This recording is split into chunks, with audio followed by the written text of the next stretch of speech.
Good morning, everyone. Good morning. Good morning. Hope you guys are doing great. We got a lot of stuff planned for today. What day is today? It's June 6th. It's Friday. Oh, wow. It's Friday. End of the week. Friend, do you want to watch the matches of Group A with MOUZ? I think we're watching Group A. I literally have the VOD playing right now. This literally finished like an hour or two ago. And I thought I thought I actually have the group thing for it. So I'm not here just to watch the hold on, my hair's a little messy. You know, it's funny because with hair, I always feel like if I had like one strand like off place, I'm just like, it's so messy. Everyone's like, I didn't even notice. It's just totally me. All right, so let's go ahead and get ready for day one of the bracket for EWC. This is the last chance for players and teams to get to EWC. These are every region's fourth and fifth teams, fourth place team. Let me start over again. These are every region's fourth and fifth place teams, I believe. Top three advance to EWC, and then we have three other seeds. So APAC, EU, NA, all send three teams, and then three more teams get sent over, plus China sends their own teams and the champions. So that's 16 teams total. And so we're going to today watch day one. It's going to be 3 days.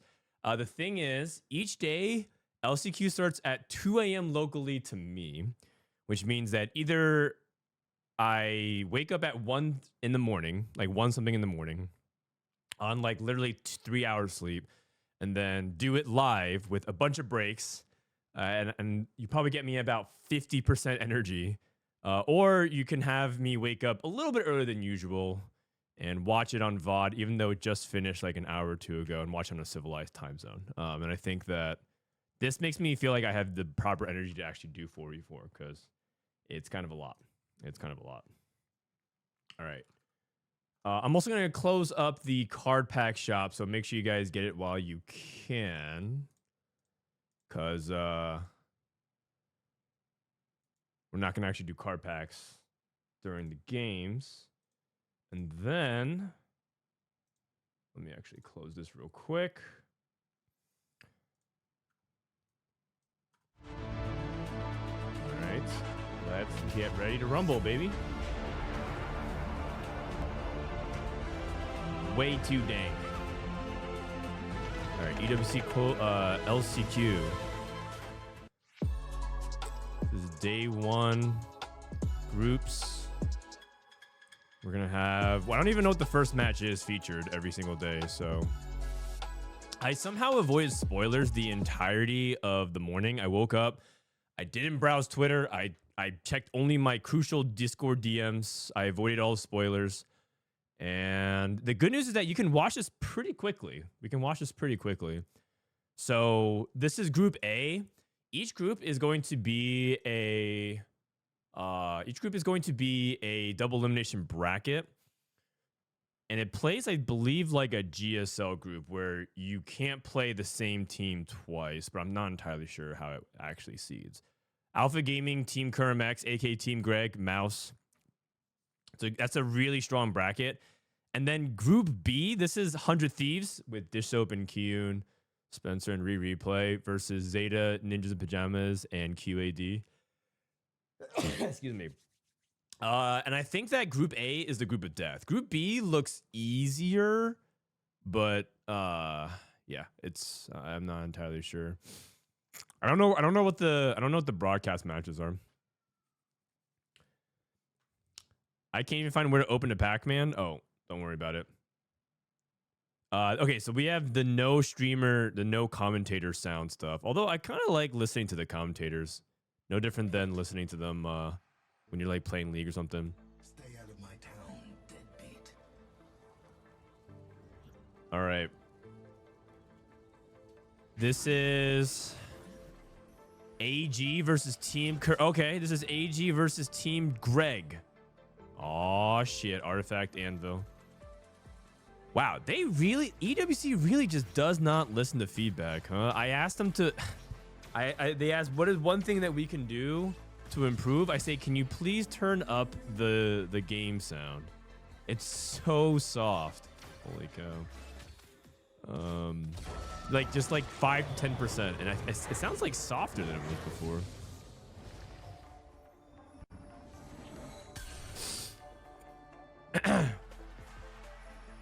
Not a single TFT streamer checking out the Marvel Rivals TFT, and I'm mad. Oh, I didn't even realize it was coming out. Maybe I should check it out. Maybe I should check it out later today after this is over. I didn't realize that Marvel Rivals Auto Battler's coming out. Isn't that a marketing issue? I didn't even realize. Okay, so Artifact Anvil for 4v4. If you guys forgot what the previous patch was, this, I mean, it's basically similar to this patch, except just Graves isn't a real thing. So don't expect people to open up and be like, oh my god, it's a good Grave spot.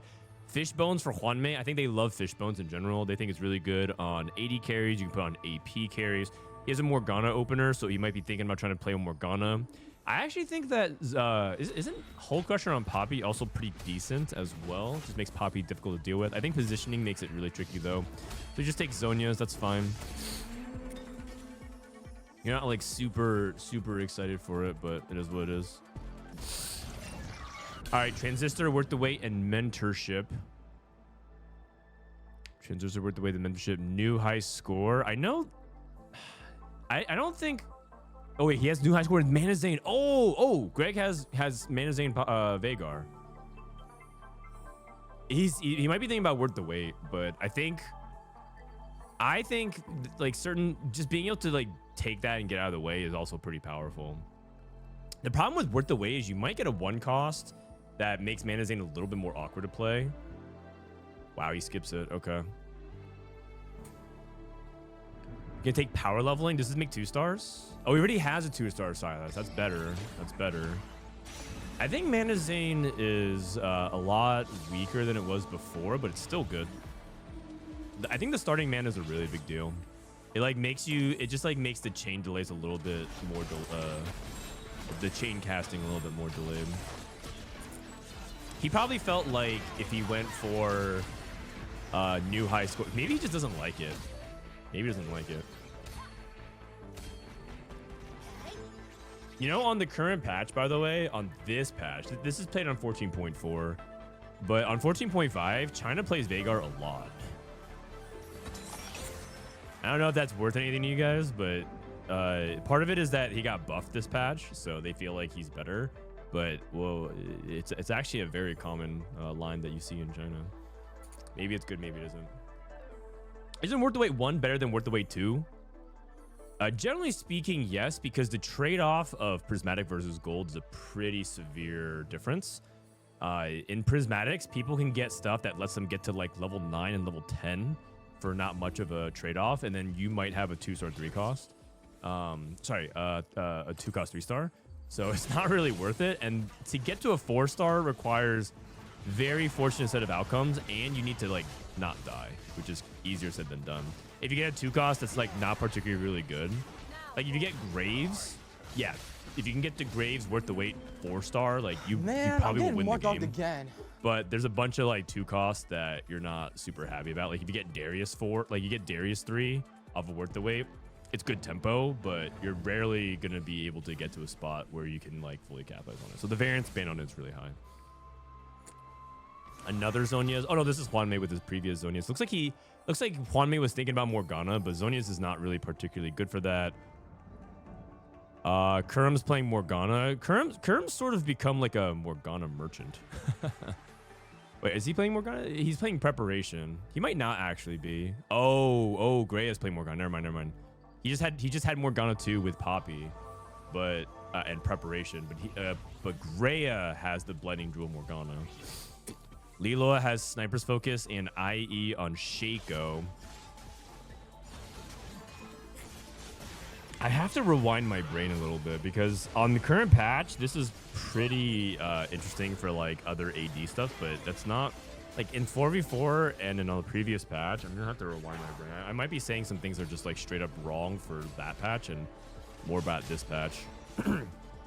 Man, I feel really bad for the teams and players that, like, yes, it's good that they played on the old patch so that way they don't have to practice that much, but at the same time, it feels really hard if any of, like, to be able to still have to play on the old patch while they were, like, laddering on the current patch. I don't know. Greg dropped 400 LP. Yeah, but, like, it might actually be good. It might actually be good. Oh, my God, what was this?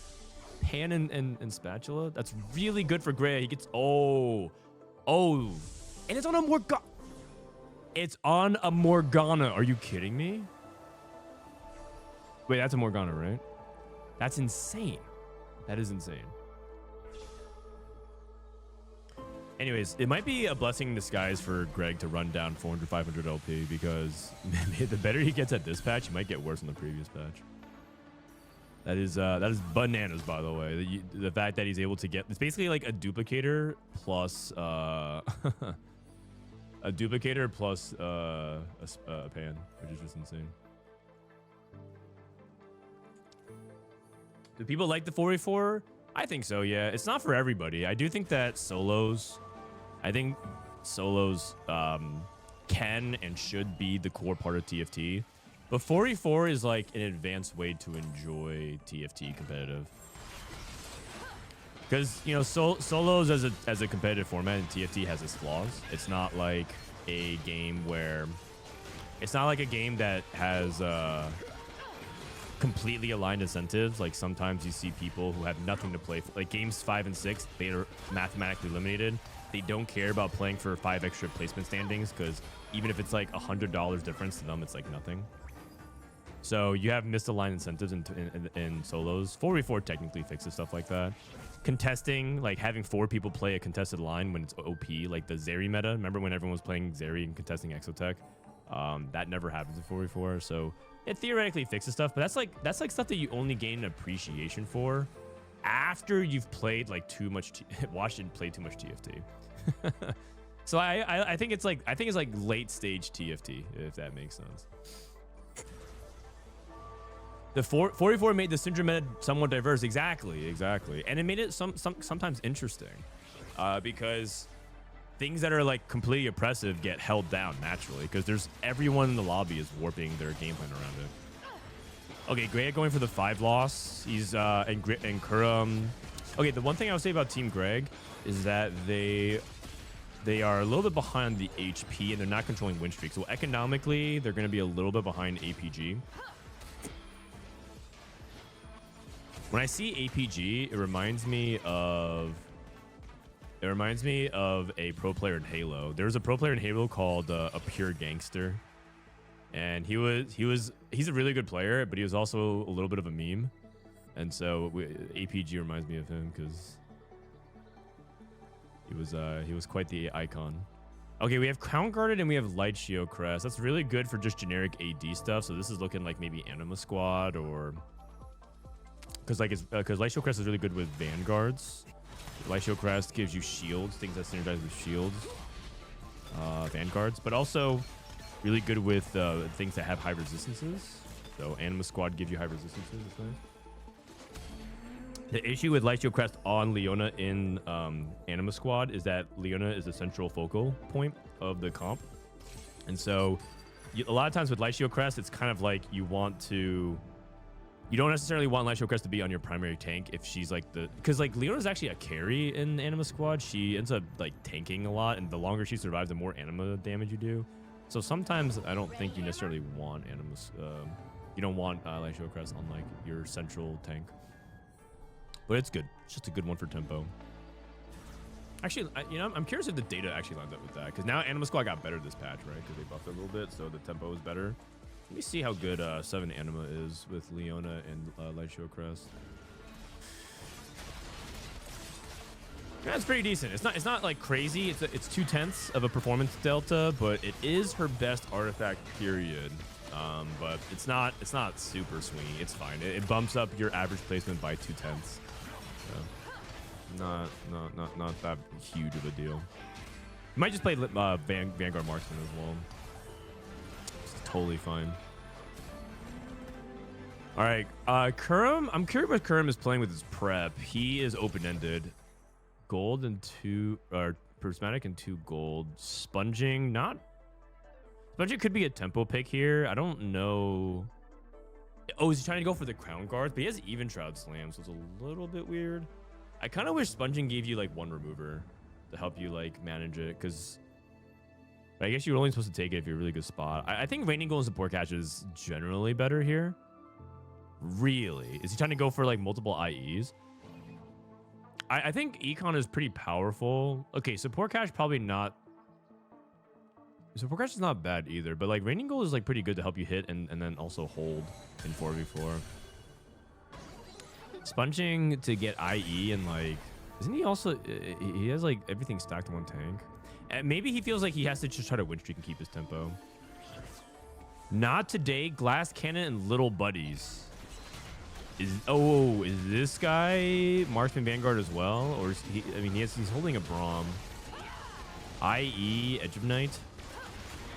I mean, he's playing for big time cap. If 60 Second can get to his board, then Team Greg is going to be in a really good spot.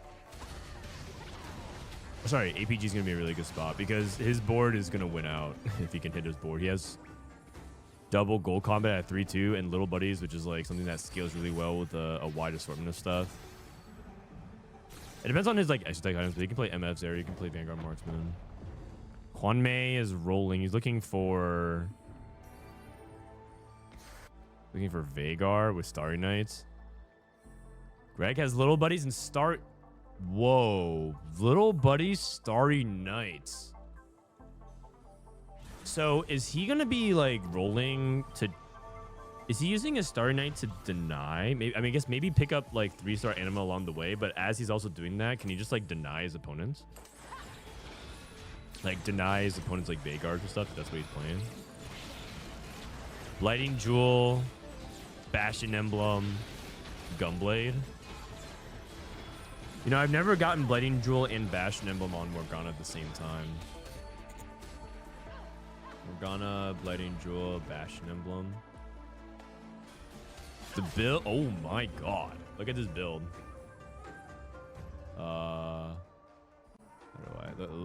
Look at this build. It averages a 2.95. Oh wait, no, that's the... Oh no, actually this is worse.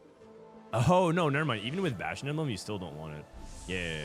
I was looking at the wrong stat. You don't want Bastion Emblem on Morgana against late game if you get Blighting Jewel. Too much of a performance gap with that. It's crazy.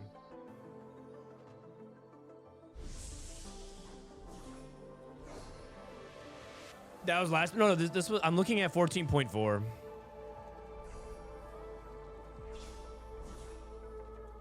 No, this. If you look at 14.4, see 14.4. It still looks like you really don't want to do. You don't want to keep Bastion Emblem on her no matter what. You really want Gunblade, Blue Buff, Lighting. Almost, pretty much always. Okay. Greg hit Anima, nice. Xayah. Prep and Pandora's. Radiant Shojin. Vanguard Divinicore.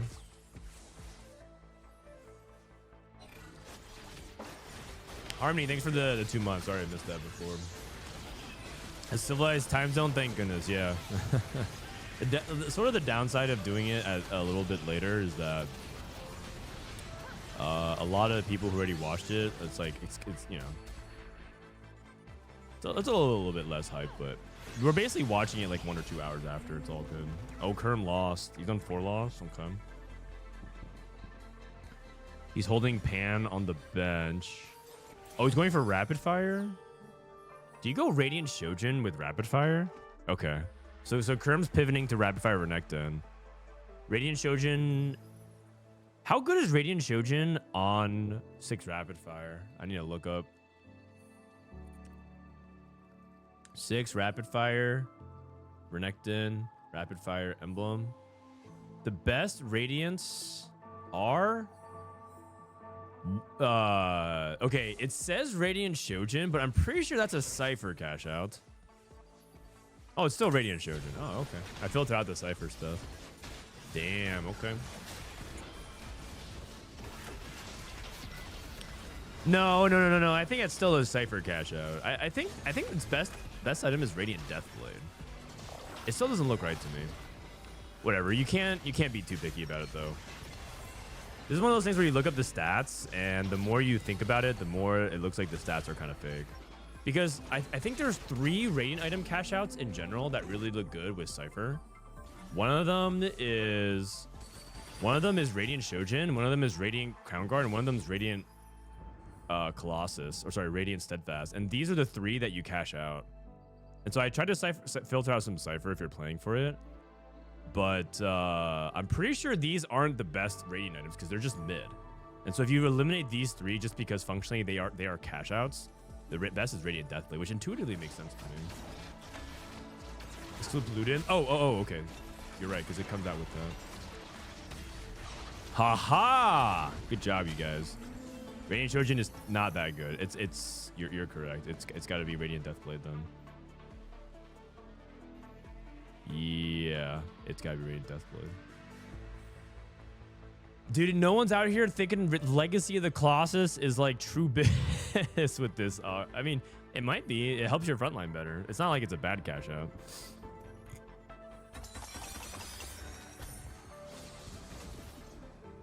Do you get to watch the insane Disto game? I'm not sure. Did Disto stream his POV this weekend? Disto was telling me that he was thinking about streaming the 100 Thieves games. I might do that. If so, I'd be down to like kind of watch it and listen to it. Radiant Shojin. Okay, let's just pause. I didn't. Oh, okay, unfortunate. Next time. I would be down for EWC to make everyone mandatory stream their games, but maybe not. Maybe they don't have to stream their comms. I mean, I would love that as well for the content perspective, but I understand why teams don't do it. Greya got... Wait, he got Gem? Oh, what the heck? Wait, Greya's spot is insane. It would not surprise me if Greya didn't lose a single round for the rest of the game. Holy...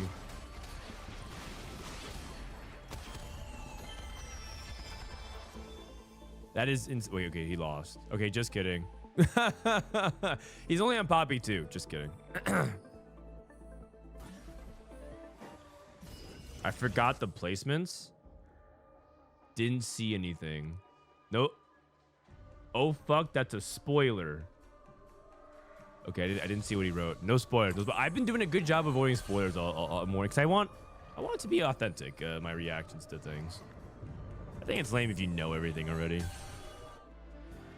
Okay, no early Renekton. Does he not have a bow either? He might not have a bow. It's just Samir repair. Okay. Juan May hit the Poppy 3, but he's stuck on Morgana 2. But they might be sacking Juan May. He's probably for like 6 or 7. T-Lights has Manazane and Gold Collector. Wow. The power level of this lobby just spiked like crazy. Oh my god. Everyone's Prismatic Orb went crazy. Like, is there anybody that missed? I don't even feel like anybody missed. Moonstone Renewer is not bad either for Rapid Fire.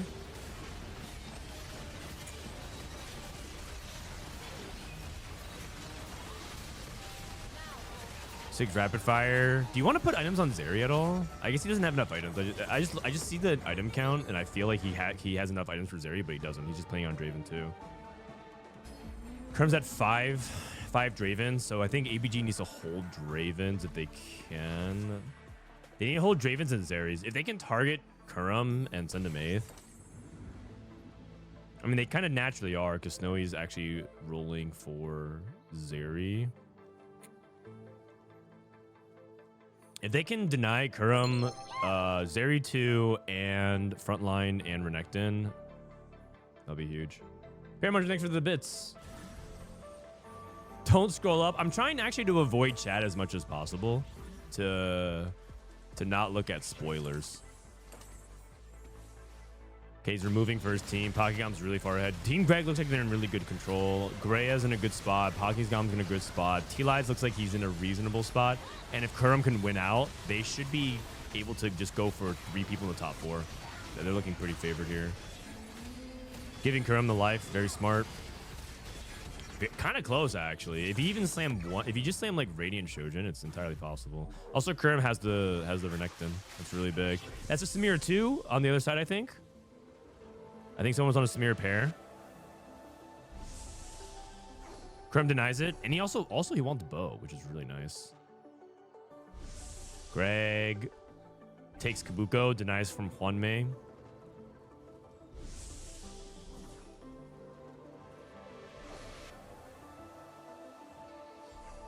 And then Pocky, you can just take whatever. Take some front line. Okay. It's looking good. It's looking good for Team GRG. GRG.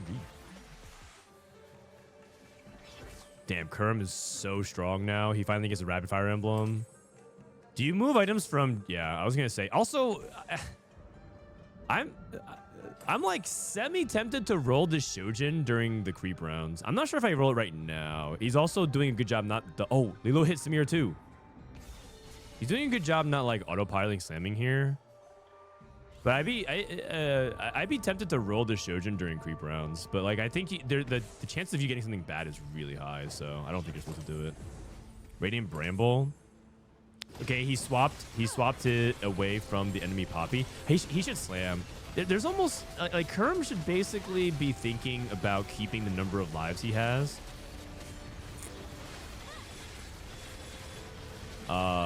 Because I think it's better for him to try to play for the win out and then trade a life once he knows he's going to win out. But he might not even win.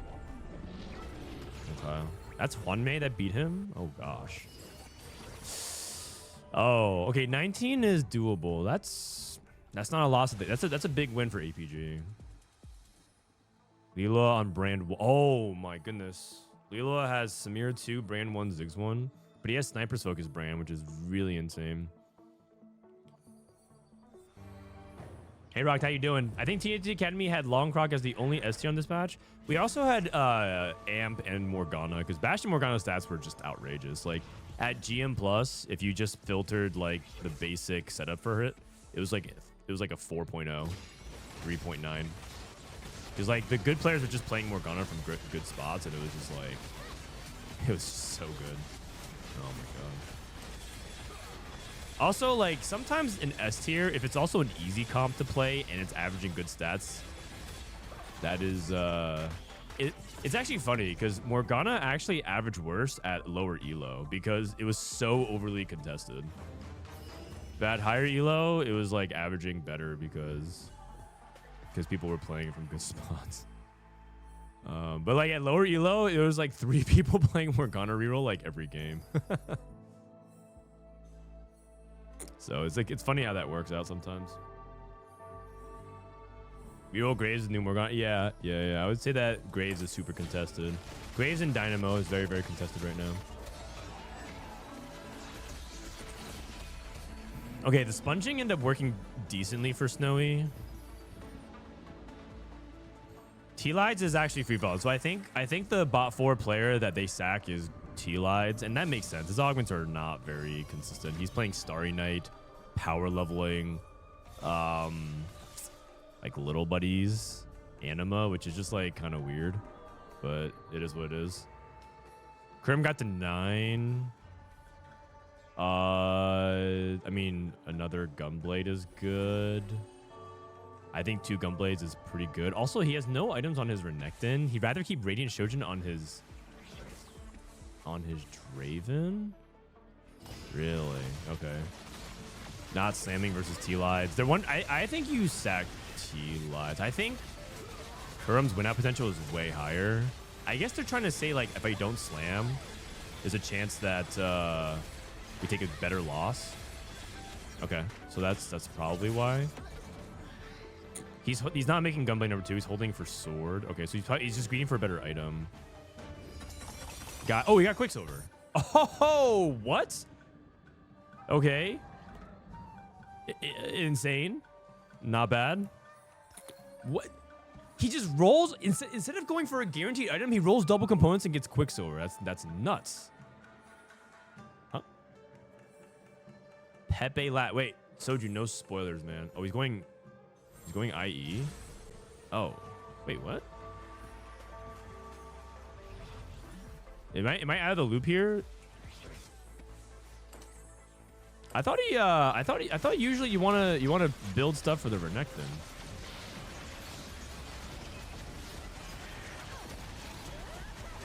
Okay. I'm gonna trust him on that one. Look, they are more up to date on the patch than I am. So my understanding of this patch stopped developing like a week ago, and these guys are play. So I'm just gonna go ahead and trust them on this one. That to me, intuitively, that doesn't make sense. And then he lost. Who did he lose to? Wait, really? I guess okay. The way he's probably viewing it is that the rating item is on Draven. The rating item is on Draven. He has fully prepped Draven 2.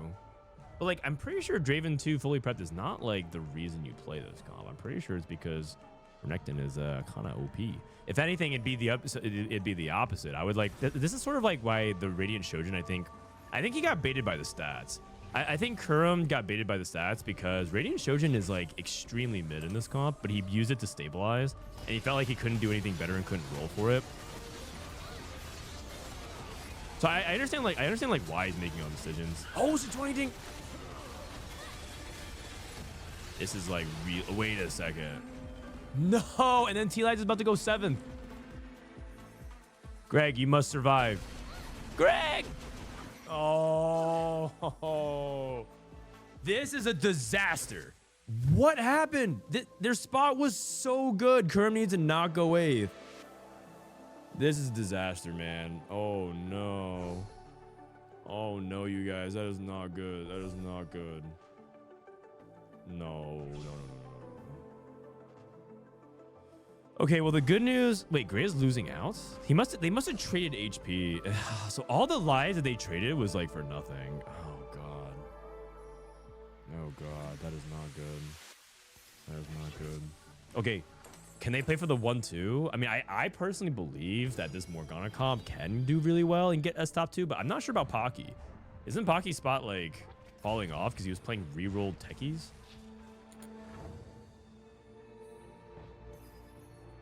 This is a VOD, yeah. You think Kurumx misplayed? I don't think he should be going 8th there. It doesn't even necessarily have to be... It doesn't even necessarily have to be Kurum's misplay. It's like the team. Like, theoretically, it could be a call from the team. It could be, we don't know his matchmaking. I didn't track him personally, so it's hard to say it's Kurum's mistake. I'm just saying I'm just calling it a team mistake there. Unless it's so blatantly, obviously, an individual mistake. Like, I think carousels tend to be individuals more than the team. Okay, wait, that's a big round. That's a big round. All members of APG lost except for Snowy. Wait a second. We might be able to turn this around 1-2. The Pocky Greya clutched. I think Greya can play for first. I don't know if Pocky can play for second, but he won his fight, which is really, really big. Okay, Marksman Vanguard for 60 seconds just falling off. His items are like kind of awkward, which is why I think he's falling off. His augments are good. His items are awkward. He's playing Bloodthirster or Aphelios. It's just weird. Should Bastion be on Morgana? Not with Blighting Jewel. When you have Blighting Jewel, you go Blue Buff Gunblade always, according to the statistics. This is also good matchmaking. If you can kill this, if you kill Lilo right here, he can't. He can't kill him, but... Wait a second. 5 units? Pocky want to get... Oh, wait a second. Team Greg might get... Or Team Greg might get bailed out here by the Blighting Jewel Morgana and Pocky Gum. We'll see.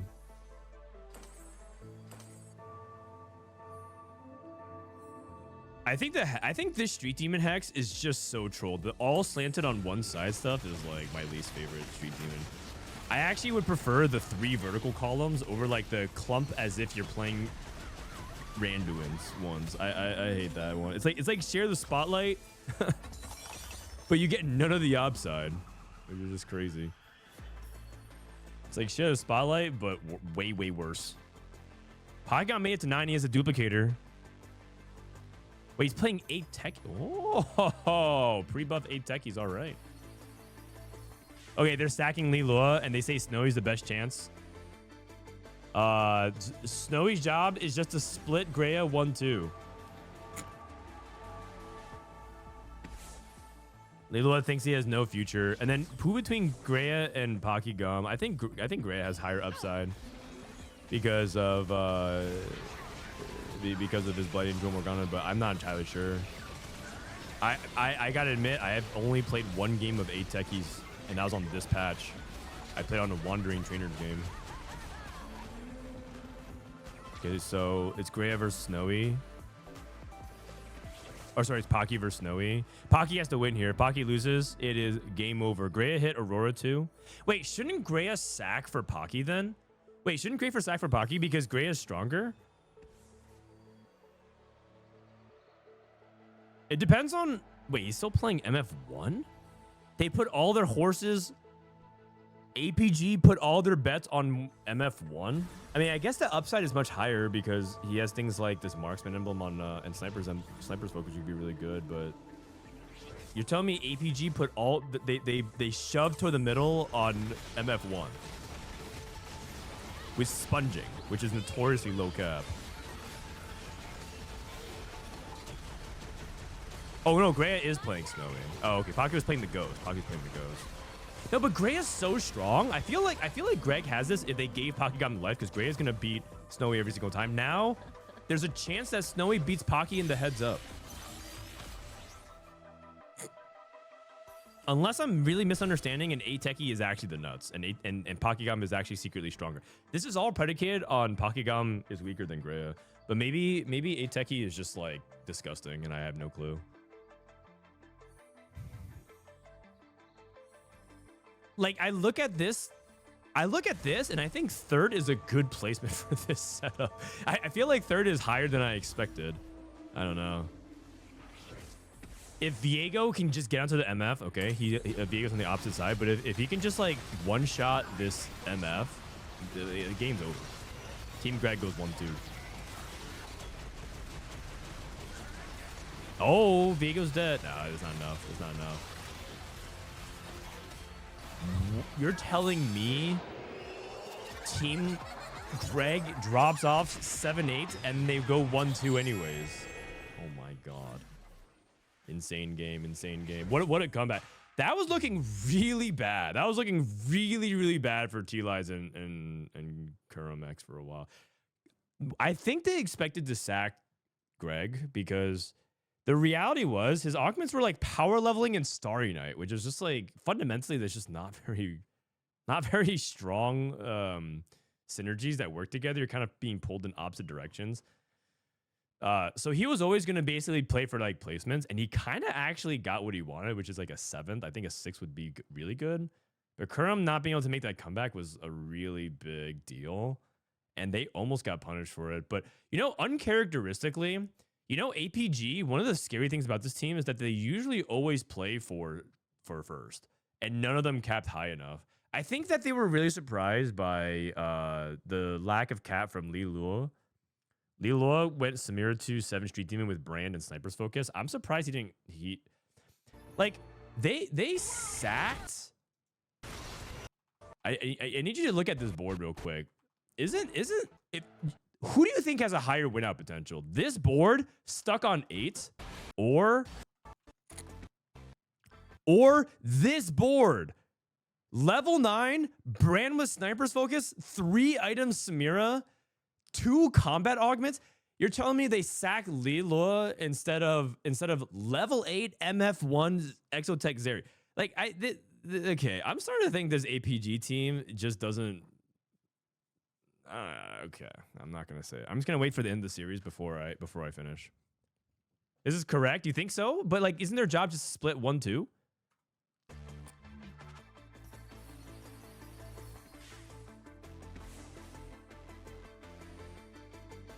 Snowy wins versus Pocky with MF2. Pocky level 9 with 8 techies. You think so?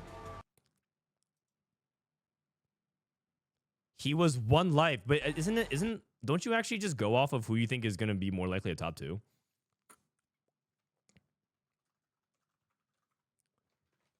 I thought that his setup was better, but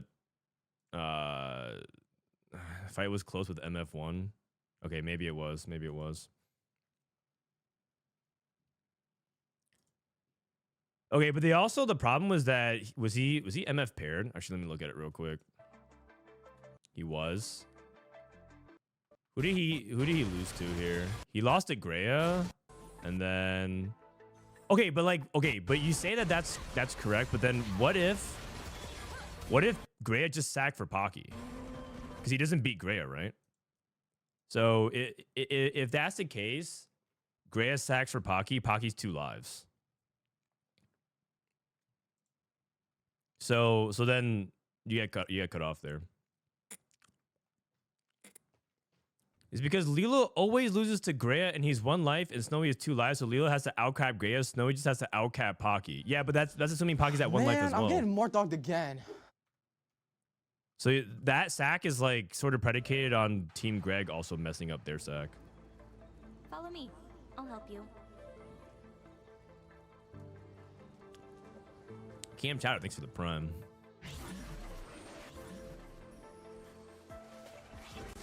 Street sacking is bad if they sack Pocky, but I think APG assumed Greya would lose. Yeah. Yeah, okay. Got it. So based on the outcomes of what would have happened is APG might have had a better chance if they kept Lilo alive because they messed up sacking Pocky there. I see what you're saying. Okay, so if he hit MF2, he had a better chance versus Pokygom, and he could win the matchmaking flip over that. But they were assuming that they were going to sack Greya, and because they end up giving Pocky to 1 life, Lilo would have done better versus Pocky. So it's a... Or Team Greg, in anticipation, did the level 3, which is you think we would sack Greya, but we sacked Pocky instead, making you regret sacking Lilo, and then did mental damage. So they actually won the game and they won the mental war.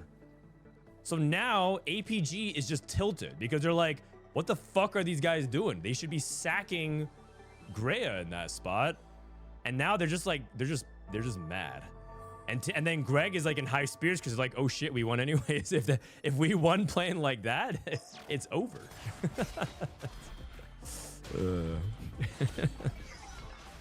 What was that? It was Prismatic Prelude or Finale? It's Prismatic something.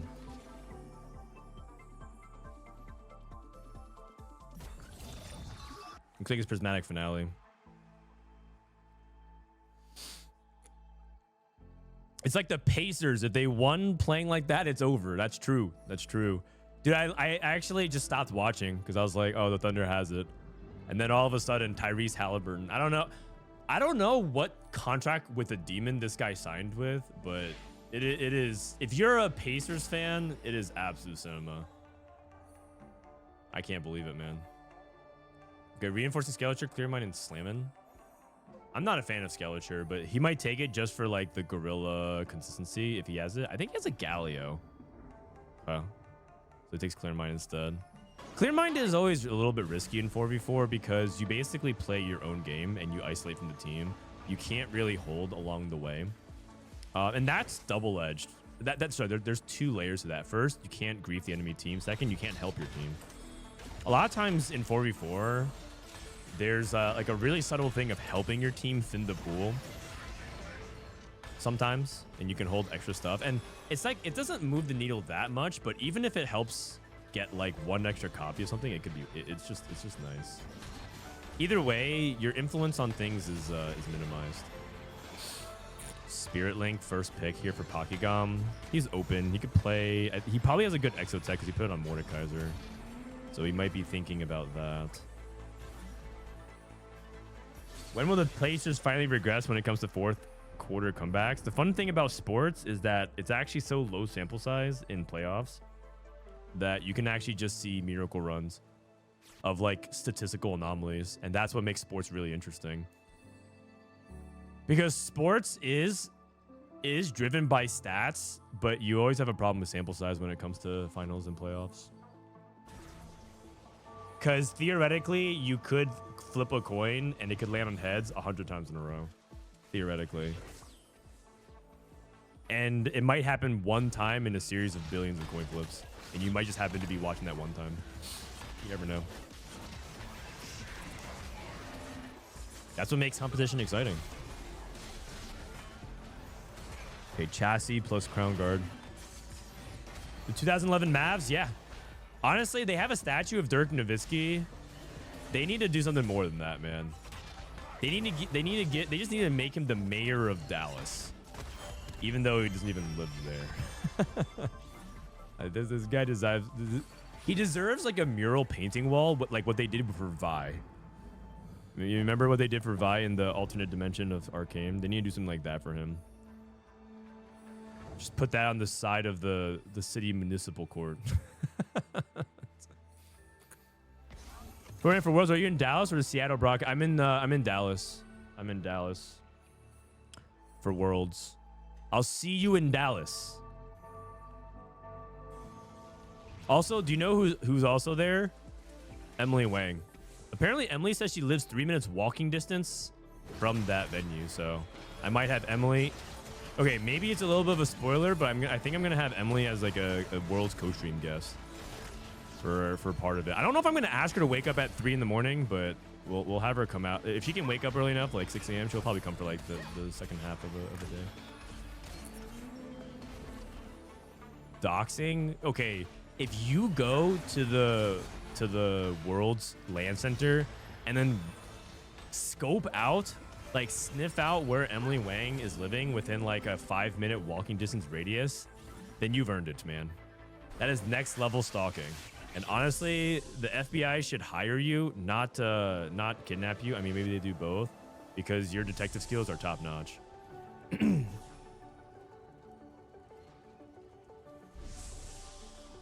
Although knowing how careless Emily could be, she probably left a paper trail somewhere. It's probably not hard to find. Also, don't do that. Don't be weird. Come on, man. Us TFT gamers are known to be well-adjusted, reasonable, higher intellectual, educated people. We're not like League of Legends. We're better. Mordekaiser too. Oh, with the duplicators. Okay, so this has to be Zeri, from what I'm seeing from 60 Second. Chassis, it's probably like Chassis Flux or Chassis Pulse. And I think that one person from Team Greg might be contesting him. That's fun. I don't know how to read. Even better. Even better. So if you somehow wander upon that, those clues, you probably won't be able to find her place. Also, she's moving soon anyways. Emily told me she's moving to LA. It's funny, I actually watched her make that decision in real time. I was at the Riftbound Summit, the Riot card game, which, by the way... Oh, wait, I'm not allowed to say, right? When does the embargo lift? I think I can talk about it. The embargo lifts, I think, in 2 days. But either way, the Riftbound Summit was really fun. I'm actually excited. I think I'm going to travel out to some Riot Riftbound events, because Seattle's really big for tabletop card games. So they're going to host stuff here, and I think I'm going to travel to a couple events. They were thinking about even doing like a Riftbound event at TFT Paris, which I think would be cool. So maybe I could do a little bit of that as well. I just miss playing some card games. It's just fun. Anyways, Emily, she was there too, and she was telling me that she's like, I watched her make the decision in real time with Saikuno and some folks about like, I should just move to LA.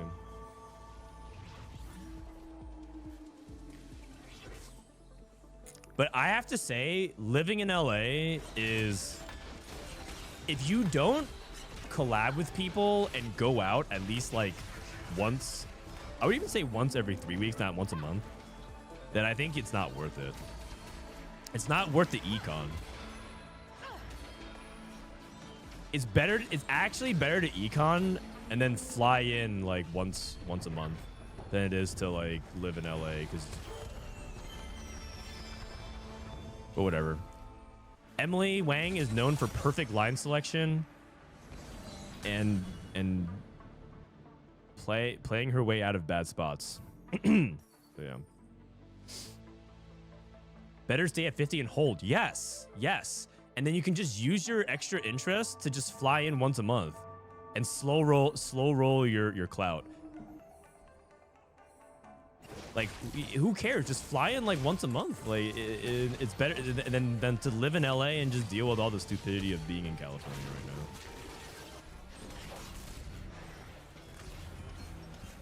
In my opinion. But if she like if she moves into there's like an apartment neighborhood where like a bunch of streamers live in LA. I don't know where it is exactly. I think it's like somewhere downtown. There's like a complex where like all of them live, like Saikuno and Fusely and Valkyrie and Saikuno and all of them live. If you like live near them and then you like hang out with them like all the time, that is like super worth, obviously. Okay, kind of dialing in back here. We got Pan. So I think this is rapid fire for sure for Greya. He's got patient study, econ. I'm pretty sure the best comp this patch for sure is rapid fire Renekton. So if any of you get a Pan, it's 100% angle for that. Double Rage Blade. Oh, it's a previous badge. I'm so used to not seeing double Rage Blade. Okay, double Rage Blade still works.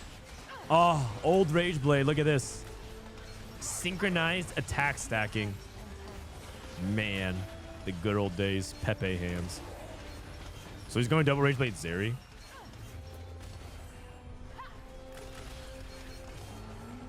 That's fine. Double Rage Blade Pulse is good. Double Rage Blade Flux is fine. I think Pulse is better in the stats I last time checked. We got Bastion on the Morgana for Leloa. He only has 3. No, he has 6 copies of Morg. Okay.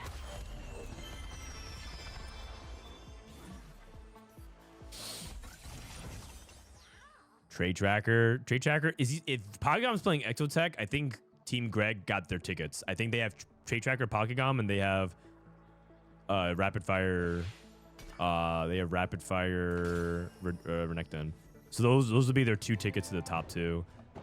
What is Juanmei playing here? I think he's the Morgana player. Is Juanmei just on Morg duty? I feel like he's just been rerolling. I mean, he could take Heroic Grab Bag. Oh, he's playing Memory Bank. Oh, never mind. He's playing a different setup. I mean, Heroic Grab Bag is still fine. Who's the Morgana reroller? Kurum is playing. Oh, I missed it. I think he was playing Cypher. Okay, Leloa is on Morgana Bastion. Poggy, dude. He actually almost has it on 3-2. He just needs to level to 7 and he has it. Insane. If you're already playing like the Exo setup with Mord, it's so easy to activate if you just play Nitro. You just play half a Nitro, 3 Nitro, 3 Exotech. You get 7 traits right there, and then you just like play Gragas instead for Divinicore, and you're just done.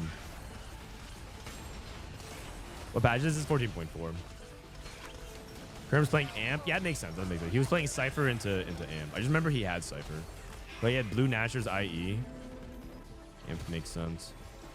So there's 3 people who have good spots. Who has the worst spot? Is it Greg? I think Greg has the worst spot, you guys. They just keep. Oh, he has Gorilla, but he has high HP. Okay. I mean, it's fine. It's fine. They could. I actually really like Team Greg's spot. I think they can 2-0 here.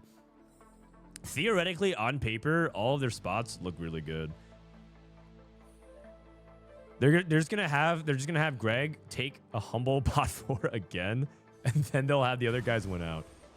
Damn. He's just a cleanup crew. He works the graveyard shifts. Everyone else gets prime time, rush hour traffic, maximum tips from the customers. They take the orders of the happy menu and they drop them some.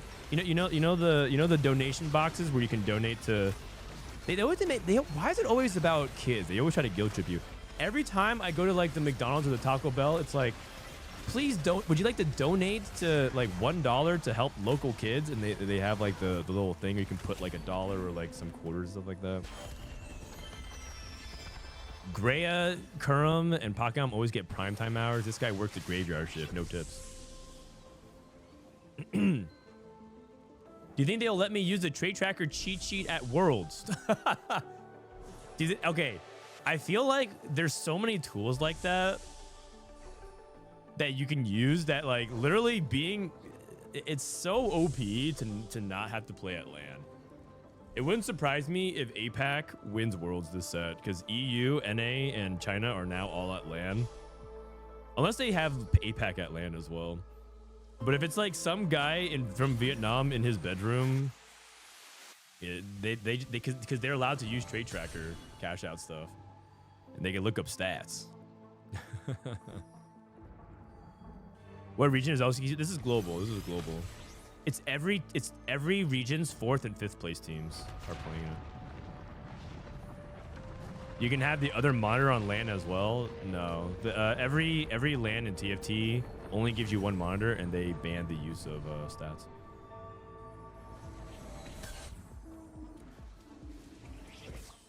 I don't care about stats. I need the fucking trait tracker thing. Yes, it is so broken. Okay, but like, there's also some things that are really easy. Like Pocky's trait tracker is so easy. But yeah, if you don't have the easy spots, like let's say you're playing like the 2 trait flex nonsense, it's actually really hard.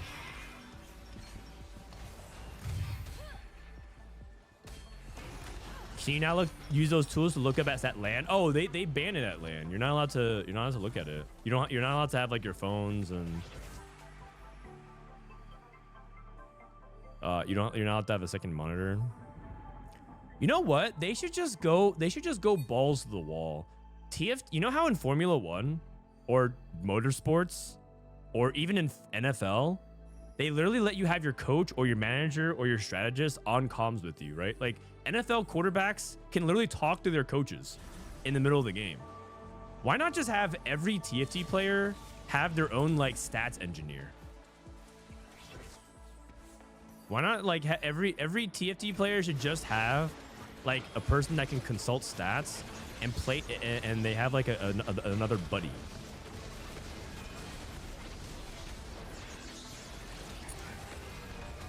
That sounds like an awful idea. I mean, that's no different than playing with a second monitor with stats. In my opinion. IMO.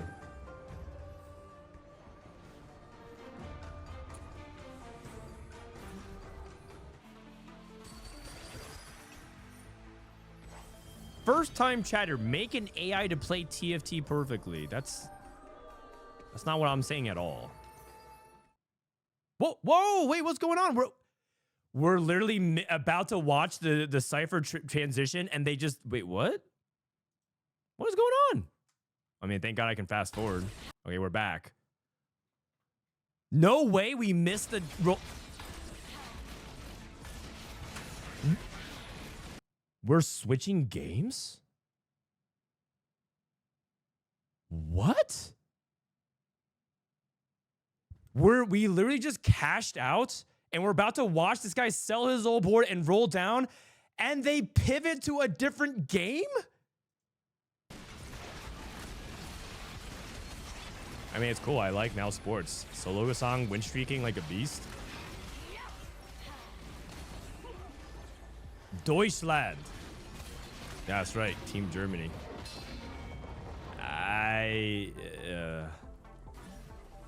Just have another stream. Yeah, why? They literally have observers in both games, and that's what stops other co-streamers from watching other games, by the way. It'd be okay if they said, okay, we're main broadcast, don't have any obs in our games, but co-streamers can watch the other games. That would be great. But they literally have one stream. And you know what's even crazier? Just so that I can add to the pile of feedback. I'm giving feedback. They have multiple channels and multiple streams. There's twitch.tv/EWC. There's EWC Black. There's EWC White. There's EWC because for Black these 2. They have okay, that's not, but they literally have like multiple channels that they can stream to. And oh yeah, also by the way, they're funded by the richest people on the planet. Surely we can make a second stream happen for little old TFT. Forward thinking. Wait, you're telling me we're actually not gonna finish this game? Maybe they just knew that Team Greg was in such a good position they're gonna win. Holy cow. I think, you know what? I think you know what it is? It might be the opposite. They might be taking feedback the opposite direction. They said, oh, you guys want to watch multiple games. What? All right, well, okay. They're pivoting back. They're pivoting back. Well, great. Okay. Oh, look at that. Great hit Renekton. That's crazy. That's crazy. That's wild, man. Voodoo magic. Voila. Roll down 0 gold level 8 Renekton. I think it's because they want more like, we're the main hub. You can like follow everything. We'll keep you updated on what's going on. I know because I at EWC last year, they had a main broadcast that was hosted by Quickshot. You guys remember Quickshot from League of Legends? The guy, he's from South Africa, right? Trevor. He's a good guy from when I hung out with him back in the day. They had like this main hub that they really wanted to push as like the TV channel, right? It's like the Olympics. When you watch the Olympics, you can watch the dedicated channel to it, but they want people to be pushed towards here's like the overarching like main hub that you can like see and like what's going on over there. Let's watch the finals of the men's 400 freestyle swimming relay, and then we can hop over here. We can see like a track and field and you know the long jump or whatever. They like doing that because they literally view esports as like a gaming Olympics thing. They're like, surely everyone's interested in like 15 games at the same time. So I think that philosophy trickles down. So just like they want the game, they want people to feel like there's main broadcast coverage, but obviously I don't approve. I love watching that. Yeah, like there's nothing wrong with that. But like the thing is, you go into the Olympics understanding that there's like a multitude of sports spectacles, and they're all intuitive enough because it's like, how high can this person jump? How far can they throw it? How quickly can they run? It's like those are like fundamental things that you don't have to explain. Maybe you don't understand how insane what it is, but like there's a lot of simplicity to that. But like there's a lot of like difficulty of understanding complex games, especially strategy games where it's like I don't even know what I'm looking at.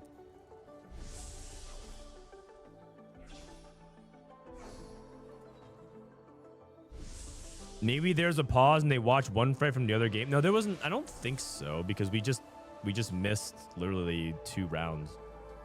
We missed a creep round. We missed 4-1. We missed 4-2. Whatever. Who cares? Let's dial back in. Okay, so Greya and Kurum both with the loose streaks trying to win out. They have actually enough lives. 27 and 30 is plenty because they can trade lives even right now, and still have 2 lives. Greg is. They're just gonna try. I think Greg is 8th, but I think that's okay because if they can play for 1st and 2nd, which I think they can because their spots are so good, they're gonna drop off this little monkey in 7th or 8th, and it'll be fine. As long as they don't have a situation where like last time Kurum was playing for the win out and then win 8th. Pocky also has Trait Tracker, so he should be very competitive, even if he's not hitting his entire board. Okay, 60-second is super healthy. Oh no, I think Greg might be dead, like at 5-1. At least he lives to see his anomaly, though. At least he lived to see anomaly. That'd be huge.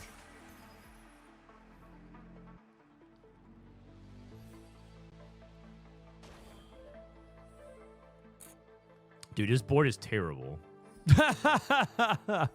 Like it's not by his own fault, but like it is not. He has Seraphine with 3 utility items. It's like Morello, Shiv, Seraphine 3, and he's hoping that he can kill stuff. Oh wait, what's Pokygam's cash out? Let me see. Pokygam's cash out is Golden Ox, Anima Squad. Oh, I guess he has Rapid Fire. That's nice. Executioner is also semi-playable. It's not like amazing, but it's solid. Maybe go like Rapid Fire, Executioner, Renekton or something like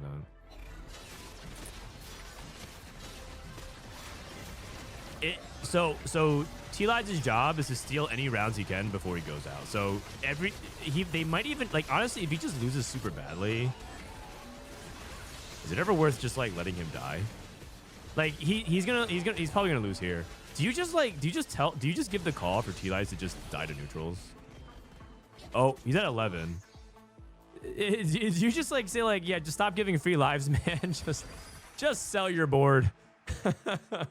Stop giving free lives, free wins.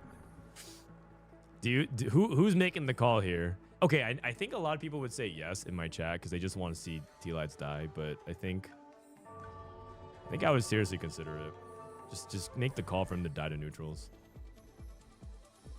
He did just play a couple of members from APG though, so there's a possibility that he has all of Team Greg in his pool. But if you also think that Greya and Kurum are really strong, you could also say that T-Lights dying makes it more likely that Team Greg faces against APG, I think, and then that punishes them harder. We'll see. Greya got to 9. Snowy hit Aphelios 2. It all just kind of depends. It all just kind of depends on, like, again, everything is contextualized based off your matchmaking pool / history, what everyone's spot is looking like. It could be entirely possible that Pokygom is not very strong and they need to play for some HP buffer. This is Greya versus 62nd. Or sorry, this is T-Lives versus 62nd.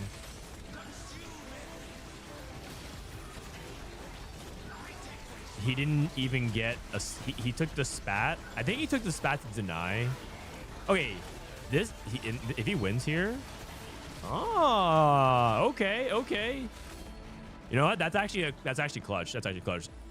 Wait, Kurum lost? Pokygom lost? Kurum must have lost to a teammate. Oh, Kurum lost to Hwanmei. Okay. That's not good. That's fine. He got the 9. He has Zach. Okay. He leveled for Garen. His item situation. Oh, he's playing sponging. I see. So 1, 2, 3, 4, 5, 6. Okay. Oh no, but Garen's gonna get an item as well. I think you just wait. I think there's a risk that Samir doesn't get an item, or Yumi. Oh no, Echo's 2. Oh no, he's guaranteed. He's guaranteed. No, that's good. It's good. Just want to make sure that sponging gets value.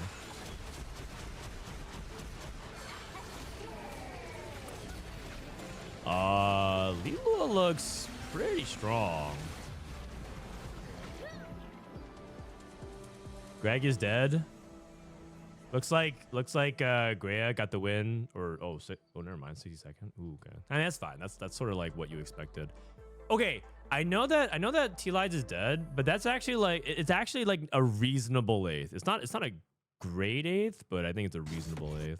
I think with the Mundo player, you're expecting to have more HP buffer, but he griefed the spat on his way out, and he took a life out of the enemy team. I guess it canceled out though because he gave it back. But if he was able to take a life and then give it to his teammate, that would have been actually pretty good.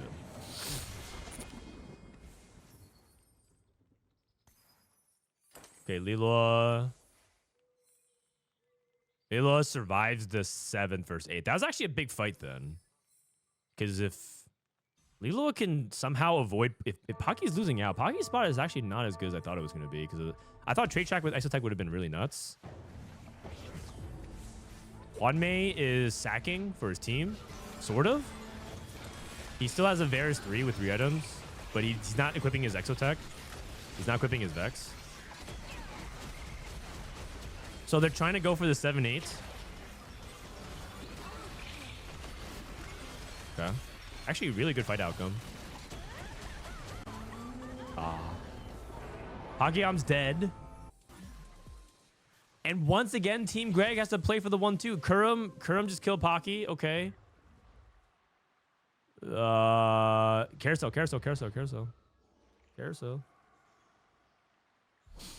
Mr. Observer Man.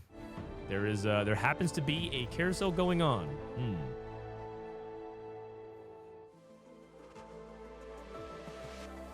Oh, maybe Greya gets Renekton too. Nah, they're not gonna let that happen. Hwanmei Lilo denies it. Last Whisper, is he lacking Sunder? Okay. Kwame hit Gragas 3? Whoa. That's just really rare. I don't know how impactful that is. It's just rare. Gragas 3 is, I mean, he's mid. C-Second hit Zeri 2. I actually am not entirely sure Team Greg has the HP to do this. Pokegum going 7th is actually the big surprise. Last game, it was Kurm going 8th. This game, Pokegum going 7th is a big surprise. If they were able to... I think 1-3 is very, very doable. I think 1-2 is... based on the HP count, is doable, but it's going to be tight. They can just kill Leloy here. They don't need to sack all to 1 life. Sacking to all 1 life is actually a little bit sketch. Wait, it lost? Kurm lost? Oh. Kurm lost to Snowy. Oh. Oh. Oh. Oh. That's not good. Okay. Still technically doable, but now they need amazing matchmaking and they need Kurm. They need to take a good loss. Like, Kurm needs to... They need a sack for Kurm with Greya in stage 6 and need to have perfect fight calculations. They can lose by 3 or less. Yeah. Okay, that's assuming Kurm doesn't die right here, by the way. Kurm could just go... It could just be a 6, 7, 8. Wow, I thought their spots were really good this game. Annie's just dying? I guess we don't have... I guess we don't really have the juice. No Samira 2. Zach 1, level 9, low econ. So it's like he's not capping nearly as high. Okay, so that's step 1. Step 1 was they win their fights. Now it gets really hard. Now I think, man, like I said, playing for the 1-3 is so doable, but 1-2 is like kind of hard now. Thank goodness they're looking at histories. This is exactly what I would do. The observer's improving. That's all I care about, really. The observing is improving. Kurm. The thing about Kurm is that he has Samira 2 and he needs items now. What's his blob count at? Sejuani 2. No, he's looking for Renekton 2. Whoa. Okay, Greya can win the game. I mean, I think Greya has won the game. He needs to... Okay, Snowy versus Greya. The thing about it is Greya needs to do a lot of damage as well. I think if he takes like min loss, it's going to be a little bit tricky still. I think Greya needs to also do as much damage as he possibly can. Kurm can actually do a trick. He could wait for sponging and then... Wait, he's removing? Oh, he's just trying to get sponging value. Oh, they're trying to weaken the boards in general. Because Greya needs to kill units. Kurm needs to win.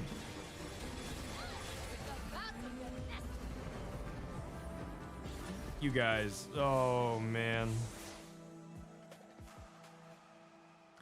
That's not good. That's not good. Oh, no. This was so winnable. It's hard, though. It's hard. Fight judging in those 10 situations is really hard. But, man, Renekton 2 with that fire is just so busted. It's just so OP, man. Oh, God. Mental advantage lost. Because now they have to sit here and just stare at the screen, knowing like they know exactly what the play was. It was very winnable.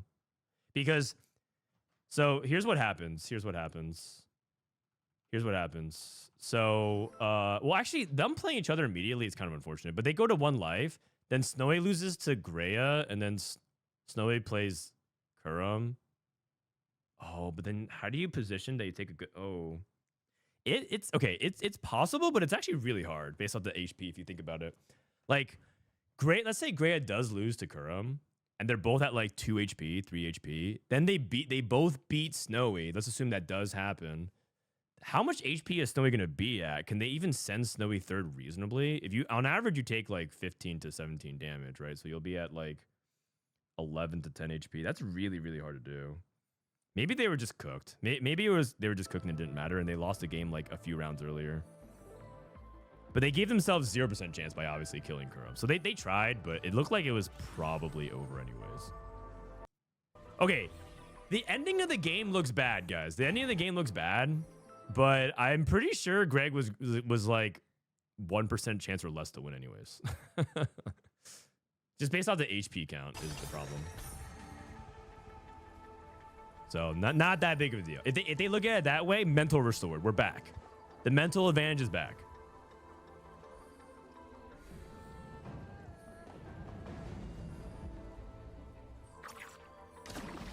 Emily banned me for saying wrong. Good. You know what that means? That means you have to hang out here now. We welcome all Emily Wang refugees. If you're banned in Emily's chat, if you're banned in Soju's chat, if you're banned in Dish Soap's chat, you can hang out here.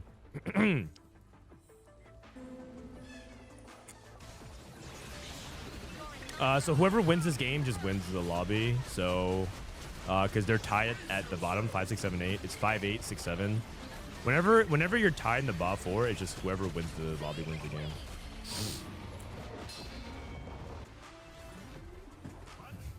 You know what? I hope, and I say this lovingly, I hope you're banned in her, she bans everybody in her chat. Just fuck it. All of you guys just go harass her right now. I mean, in a in a productive way, not in a non-derogatory way, and then you all get banned, and you have to all hang out here.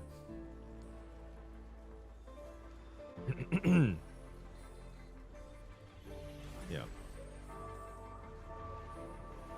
I can't. I'm already banned. Wait, are you guys all seriously banned? I feel like now some people are just lying to be like, yeah, I'm banned too. It's like a cool thing, right? Like, I got detention too, you guys. I'm cool. I'm badass. I go against the law. Yeah, I chew gum. It's not really a badge of honor to be banned in a lot of people's chat. That usually means that it's a bad thing. There was someone that was chasing MF3, by the way, but I think they abandoned it because someone's holding MFs.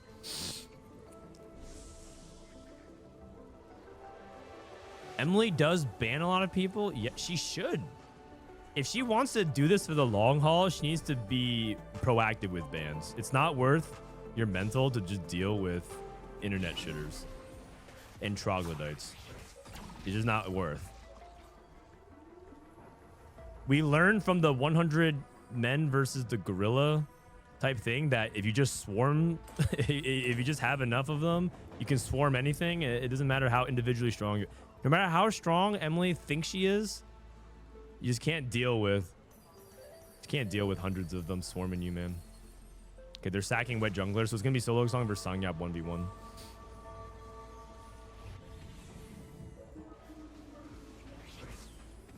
Solo Song one off MF3. I think there's one MF left in the pool.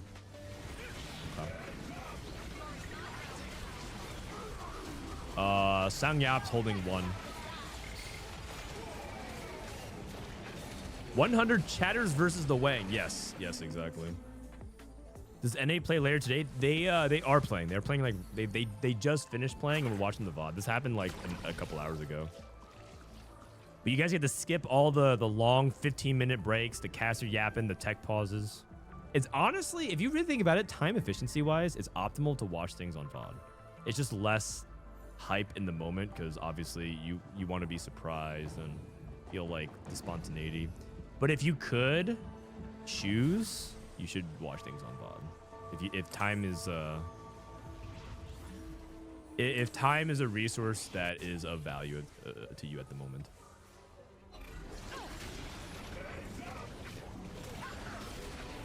Also, I'm starting to think Solo Song is not going to win unless he hits MF3. I think the Sangyap has capped too high. And right now, MOUZ is up 1-0 over. So this is game 2. And ROC looks like they're going to win this, and then they're going to send to game 3.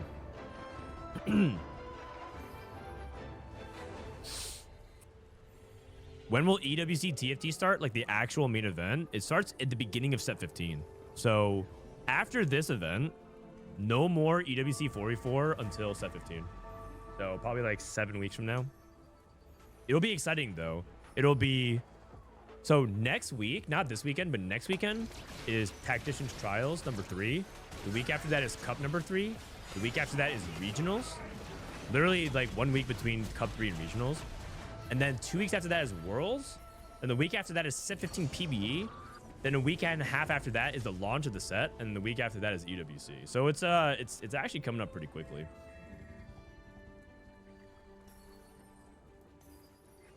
MF3 and gotta sell. And now we're at the point where even if we hit, we probably don't win, but he gotta try. I would sell at least 3 before I sell frontline, but whatever. All good. NT.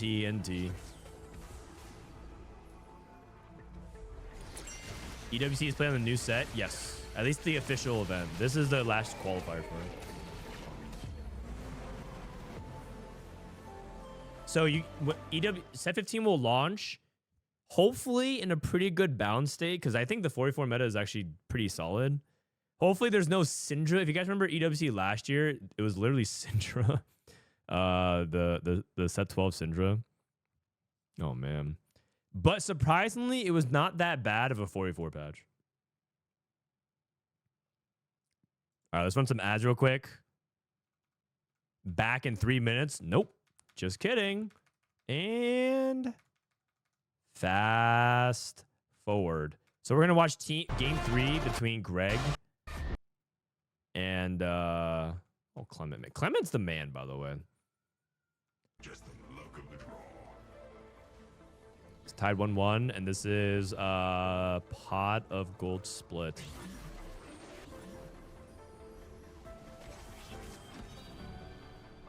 The augments were worse. Oh, that's true. Oh, and it wasn't just flexible at gold, but the prismatic gaps were also unbelievably massive. I remember watching the Vitality semifinals, and the other team had like crazy ass prismatics, and I just look over and Vitality has like Incanter Crown, which has Jewel Gauntlet and Syndrome. It was just so bad. The prismatic gap difference was huge as well. Oh man.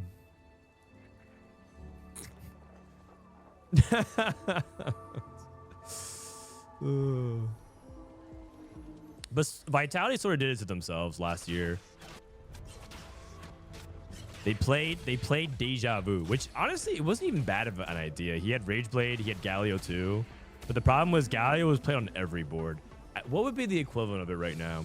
It would almost be like clicking Rost hero augment right now, which is like a 2-cost hero augment that like theoretically, if you have like the Rost 2 early and you have good items, you could be like, well, maybe it can play for tempo, maybe it can roll. But the problem is Rost is played on so many boards right now. You're playing on Vanguard Marksman, you're playing it on Dynamo boards. You even splash it in if you're trying to play like some Divinity Core stuff or even just like early games. So if you're like also targeting them, it just becomes impossible to hit. That's exactly what Setsuko did last CWC.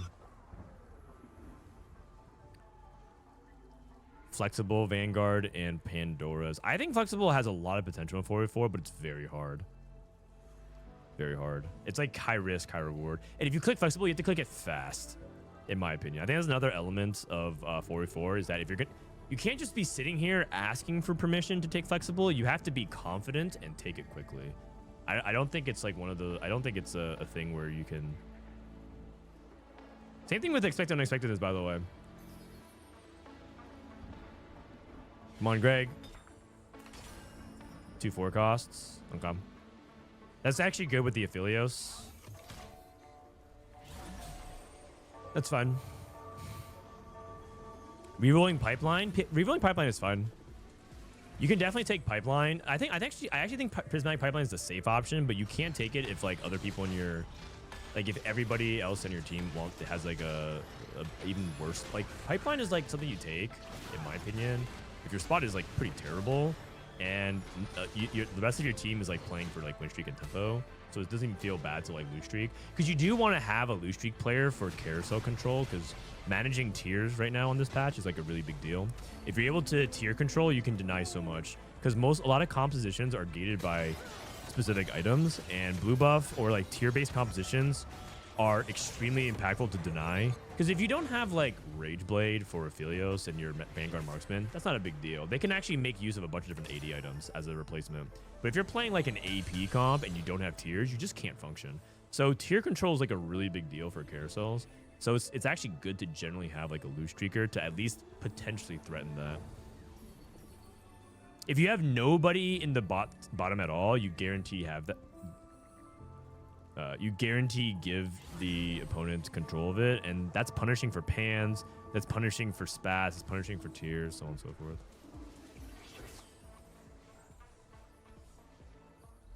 Yeah, exactly. You can deny the free rapid fire, stuff like that. There's like multiple layers to it.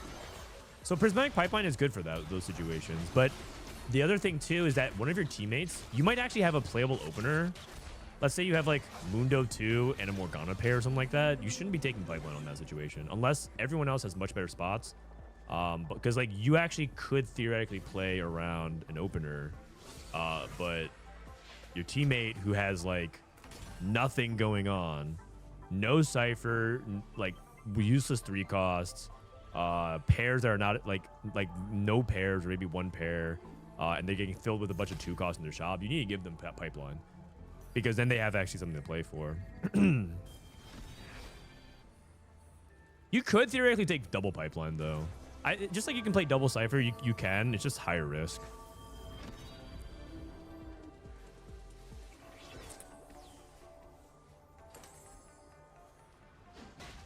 Even if you plan to full open the entire stage, Pipeline isn't that good. Pipeline's fine. I think Pipeline's a safe pick. It's not like guaranteed to win you the game, but it can give you a spatula or pan, which you can then force into a line. It can give you double artifacts, I think, or actually maybe give you 1 artifact, because Prismatic Orb can only give you 1 artifact, right, in stage 2, which can be impactful. Pipeline is, that's why I say it's funny because it's random, but it's a safe pick because you can defer your decision to be later and let your team make their game plan. Also, I drank too much caffeine, so I'm going to go to the bathroom real quick, BRB.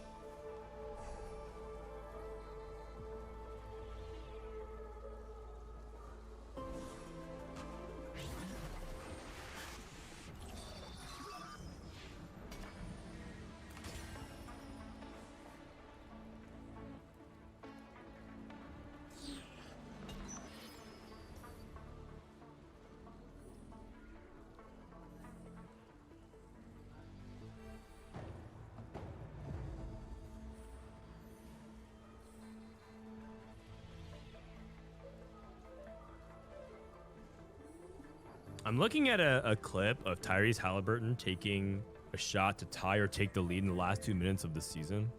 And this guy has never missed. Like, what the heck, man? Is this guy the most clutch player in modern history? I can't believe it. I just like literally like, it's like top of my feed. This guy just never misses. And then they compare it to like other people's stats like Kobe, Steph Curry, and LeBron. And I just gotta say, those guys are NBA goated, but they don't clutch like Tyrese Halliburton.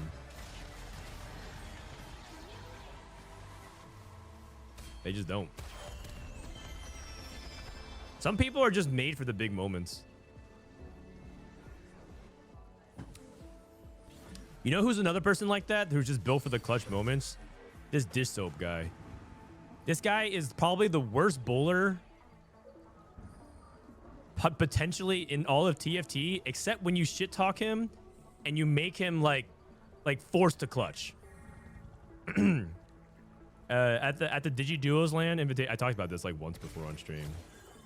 But this guy is actually terrible at bowling, But whenever like we were like not like betting, but we were egging each other on and be like, okay, like now I'm gonna beat you if you don't show up right now.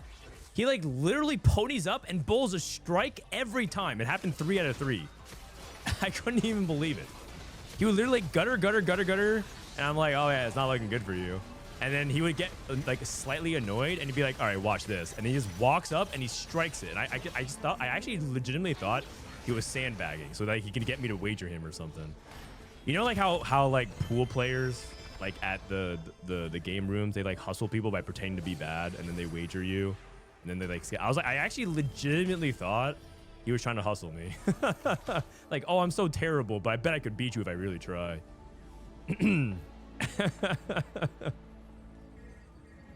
I just need the pressure. Yeah.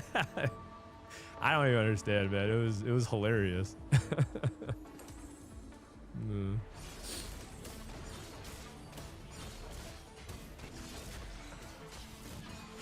All right, what are we playing here? Is this Cypher into Amp? It might be. He doesn't have Cypher yet though, but he has.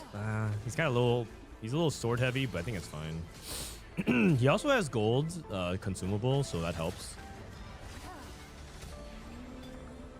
He has no pan. Usually the loose streak Cypher is rapid fire or Amp, but we'll see if he has anything else planned. Is it ever worth like trying to find Cypher here? How late can you actually go? Is he gonna even reroll?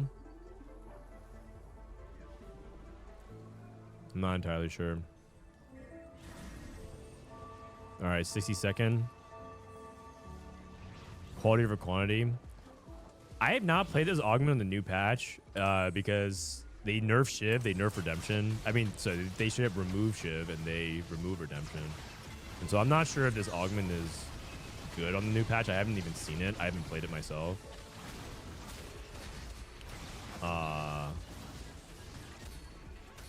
Maybe like the new like Radiant isn't Stairs Cage is like pretty busted on the new patch. So maybe like Radiant version of it's like really good, and then I think Kraken's pretty good. So maybe the Radiant version of that's pretty good, but I haven't know. But either way, on the old patch it's pretty good. It's very solid. Plays for like consistent placements. You can play little buddies here. He's like super far ahead of tempo that he can actually take it. Cybernetic uplink also has a lot of synergy as well because you're spreading out your components. So this is just good augments in general. Good augments in general. I think Cybernetic uplink is better now, and then little buddies is probably better. It might even be comparable. Crown guarded. Okay.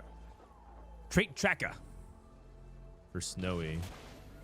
This is a board that surprisingly can actually activate Trait Tracker a lot because Mundo's triple traded. So it's it actually like the Gorilla board can actually catch out Trait Tracker a decent amount of times pretty easily. Holy, buried treasures and item collector. Okay. Yeah, Shojin Nashers has to be. Shojin Nashers, IE, Death Cap. And then play around whatever's left. Oh! It's Greg. Greg is trying to save the team. It's Greg versus 60-second. Oh, I think Greg did it. Wow. Big power play by Greg. Man. Is it? You know what? He was practicing for this all week. Wait, hold on a second. Hold on. It ain't over till it's over. It's... Ah! Ah! Ah! Oh, okay. Hold on. I was gonna say... I was gonna say, this guy's been losing LP all week for this very moment. He's been learning how to lose. You just never know, man. It's OT. LeBlanc's sigils are scaling. It was kind of close. That's actually big. Slowing down the Cypher loose streak player is a really big deal. Good job, Greg. Woo! In case you can't tell, I'm pretty biased. I want Team GRG to be at EWC. I think they need it. Every other team actually has like orgs and stuff backing them. But yeah. Goondadell. Blue, red, Gunblade, Loki buddies.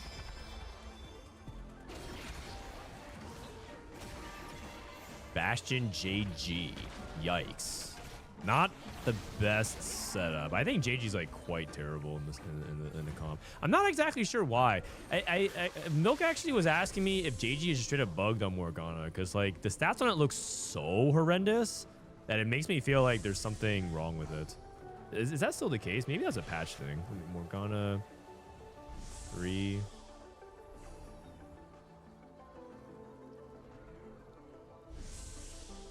Bastion.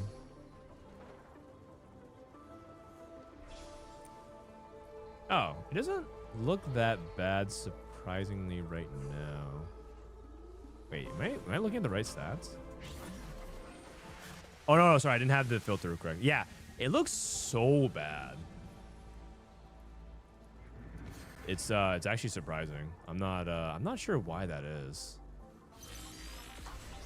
Any Leduc apprentices in chat? Can you tell me why? Intuitively, it wouldn't be that bad. Is it just more that what you lose, like the trade-off of not having Gunblade? Is it only critting on the first tick? Maybe it just like doesn't work. Maybe. Yeah, I'm not sure. Greg got dropped last minute. Yeah, they got dropped with like only a few days to figure out who they can sign. And the problem is you can't like, even if the conversations got to a stage where they'd be willing to sign, you can't just like sign with the first team that offers you anything. They literally just ran out of time for the deadline. EWC just needed to extend the deadline. But what EWC didn't want is for the entire qualifier to be a bunch of Team Kurumx's, Team Juanmei's, Team like Snowy's, Team Greyas, and then all of a sudden they get picked up right before EWC. They don't like that, so they moved up the deadline to hope that it encouraged other teams to like invest in the scenes. But by doing that, they just created like, yeah, it was made with good intentions. Just it didn't end up having the effect they were looking for. Okay, Gorilla on Zyra 3, Mundo 2. Shojin Nash's Death Cap. He already has one Annie. When you're playing this comp with not like a big Cypher cash out, you're just looking to stabilize on Annie 2 as fast as possible. His cash out is going to be really mediocre.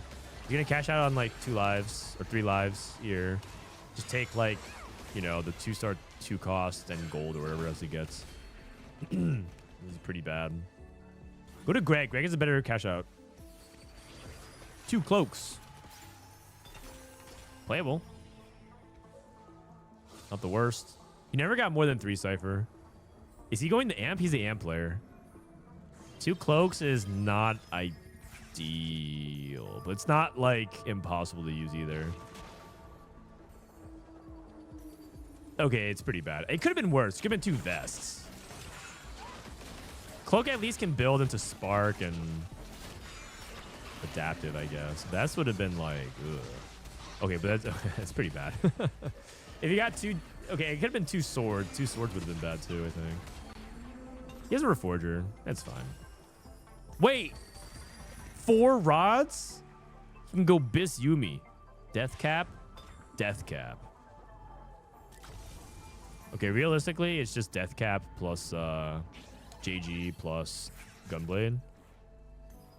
If he wants. Oh, we got a support item off his expecting unexpecting this. Whoa, that's pretty good. Any pair? Roll, Greg. Zach. Cleaver. Moonstone. Oh. I thought Cleaver was pretty good. Is Moonstone better? I mean, Moonstone is probably the safe pick. If you don't know, it's just that Cleaver lets you not have to build those items, and then you can go. It's also like Shred and Sunder, and then you can go for like full. Let me actually see. He had too much to do that turn. He didn't even finish rolling his gold. He didn't use his dupes. There was just too much to do that turn. It's actually a good loss, all things considering.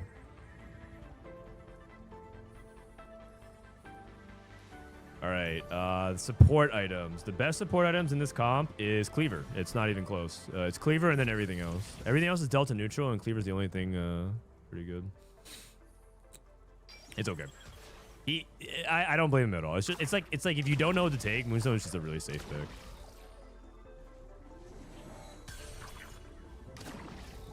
Come on, Greg, you can do it. What?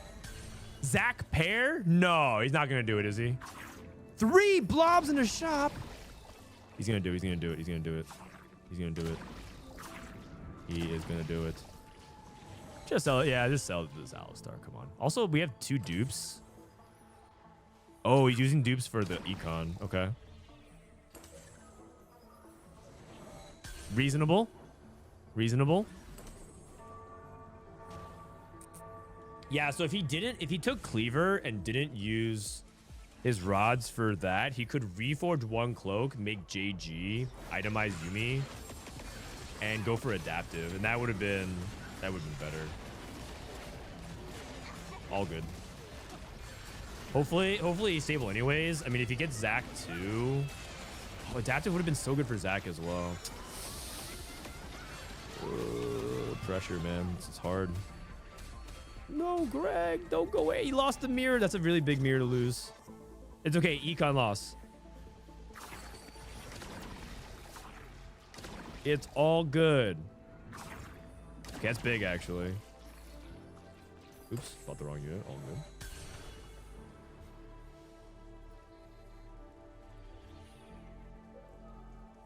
Duo Q. Garen Pair. Vexotech. Pocky looking good. Pocky looking like he's very healthy. He didn't hit his board though, but he's 64 gold streaking. So Pocky should be in. He's in a pretty good position. Okay, he removed for Greg. 1-star Annie with blue buff Gunblade. Yikes.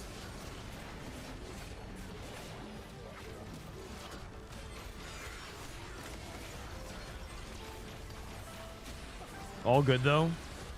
Do you guys think this is better on? Do you guys feel like these items are better on Yuumi 2 than they are on Annie 1? Like, would you just like? Yes, you want blue buff on Annie for her to have any impact, but I feel like I would just like put the items onto Yuumi 2. Oh, 6-second lost. Wait, big win by Kurumx. Huge clutch. Huge clutch. No power 5 cost for either of the amp players. I can just take tier. Oh, it was Annie 2. Annie 2. 6 seconds gonna take the tier on Renekton. That's pretty safe. Oh, he's guarding it. I think they might be sacking 60 second. I don't know if you should though, but like I think they might be. They're like, yeah, just take whatever you want. I'll hopefully I'll hit. But both amp players are kind of struggling a little bit. But that's not only is it Annie, it's Belt Annie. So T-Lights can now make Nashers. Oh God, Golden Ox, I guess. And who do you Golden Ox? Wait, we're back. We're actually back. And it's Samira. Okay, now I can go back to hate watching. Man, this guy's so lucky. This guy rolls, hits Zach Pear, and then he just hits Annie 2 just like that. Okay, I'm not hate watching. It's deserved. He's actually been bot 4ing all day for the team. I'll allow it. I'll allow it.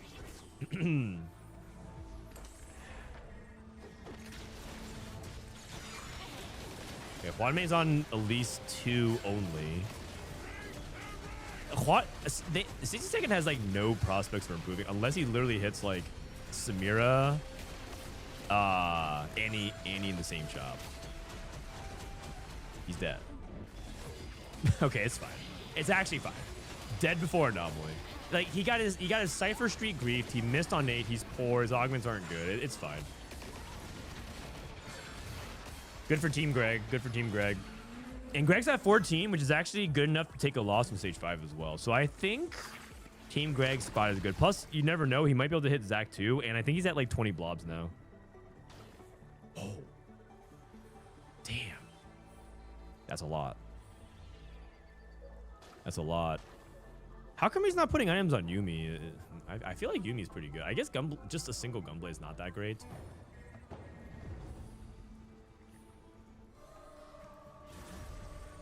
I just think Yuumi is like really good in this comp. Whoa, do you see that? Do you see that cook?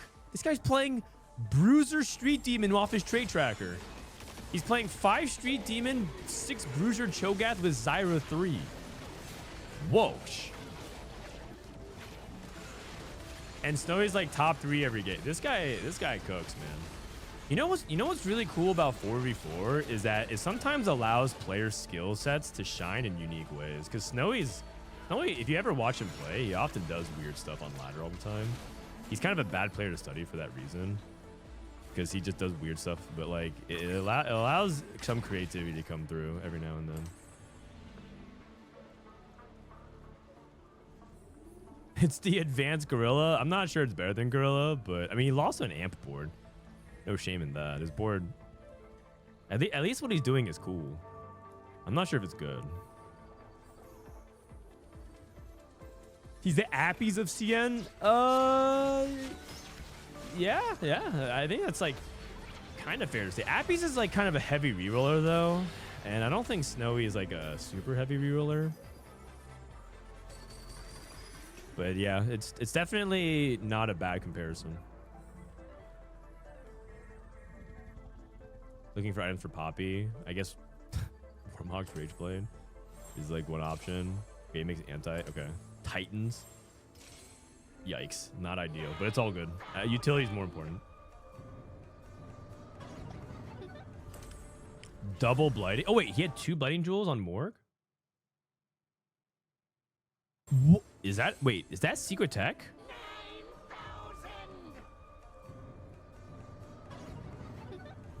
Blighting Jewel.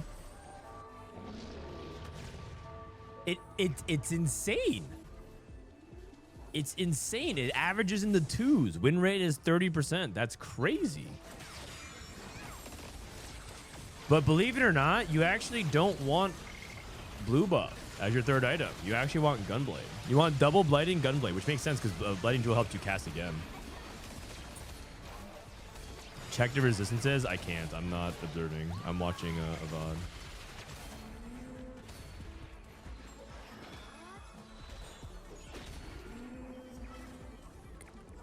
It's actually insane. If you go double Blighting on Morgana on 14.4 because we have no sample size, it's actually crazy on Gunblade. Sorry, on Morgana.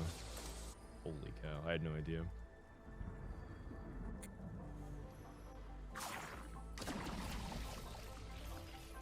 Dude, I think Greg is making the full comeback. Snowy is falling off the face of the planet. They can go for a tempo victory. Oh, this guy is so lucky. Oh my! He opens up this items and just hits Samira 2, and then just hits Zac, and he has Spirit Link. This guy has a double cloak cash out. Oh my god.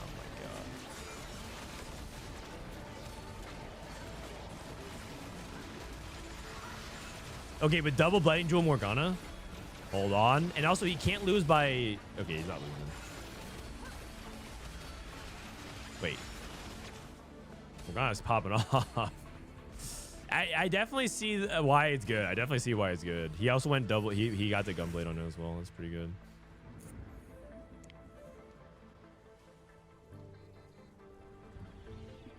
I'm not gonna lie, double Blighting looks a lot worse than 1 Blighting plus tank and artifact. Oh, I see what you're saying. You're saying the comparative opportunity cost of not opening up another artifact. Oh, I see what you're saying. So if you sort by artifact and you have Blighting Jewel, the other artifact that you like, Blighting Jewel is here, it's mid. Versus having something like Light Shield Crest. Ah, the PP strikes again. Don't get baited. Don't get baited.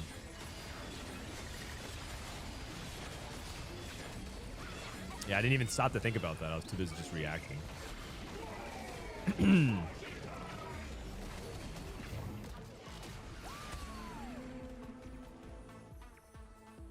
All right.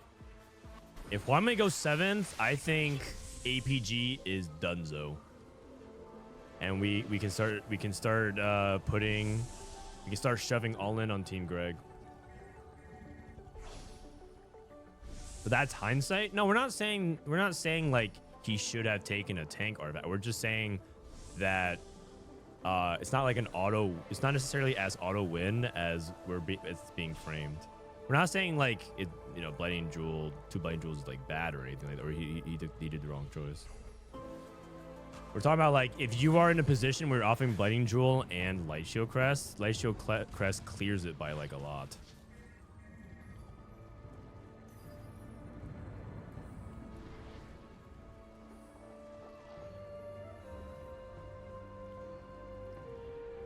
Okay, so we have Guard Breaker for Hwanmei. He I don't know if he can ask for a sack.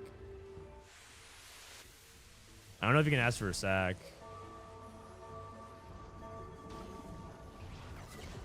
Greg gets the ghost fights. I'm pretty sure it's like 90% favored for Team Greg. I'm trying not to jinx it, but I think I might be undershooting it. I think that's it. I think Hongmei is dead. Light Shield Crest, Poppy. You know, Kurumx just played Poppy 3 with just dynamos. No more Gunna 3. Pokegam can die here in bot 4. Lilo lost.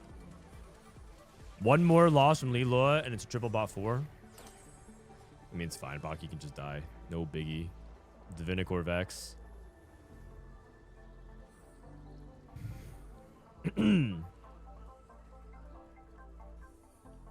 I do think that Team Greg and 100 Thieves are 2 of the best teams in the field in LCQ. I think NA teams are pretty strong. Having watched a lot of out-of-region stuff, having like played against them, having studied, I do think individually and like as a team, they should be good. But you never know. 4v4, it's also best of 3, high variance sample size. But I would peg them as the favorites to make it out of groups. You know what's kind of messed up about 3 teams advancing from LCQ? That's it. GRG. Oh, it's a 6-7-8 as well. Mwah, chef's kiss. Immaculate. Well done. You know what's kind of cool about the 3 teams that make it out of LCQ is that 4 teams make it out of groups. So only one of them is not going to get through, and they go to the top 4, and then if you win your semifinals, you guarantee go in. If you lose, you play in the 3rd place match, and you lose that. So it's like even if you survive like a group of death, because if Team Greg makes it through, I think they have the harder group. If they make it through, and then you just can't. You have 2 chances, but it just feels so bad because then you missed barely on. You had to grind through the open qualifier. You barely missed on qualifying through the CQ, and then you barely missed on LCQ. It's just brutal. Whoever's the 4th place team of this LCQ is going to have a rough mental climb back up. All right, MOUZ 1-2. Hey, I might be biased towards the Westerners, but wait, what? Hold on, that's not what happened. Team Kurumx 1-2-1. But Team Kurumx versus MOUZ, I'm happy for either of them. I hope both of them go through. I don't dislike anybody. I have to pick favorites, so I want both of them to go through. I like the guys on ROC. Okay, so that's group 1. There's another group. We'll do group 2 right after this. Group B is coming up, and that's featuring 100 Thieves. Now the thing is, I didn't get a spoiler, but I think Perseverance said that they didn't show the 100 Thieves game, which I'll be pretty sad if that's the case, because they gotta show it, man. They have 2 world champions. Come on, man. Like Esports World Cup, you're not gonna show the world champions?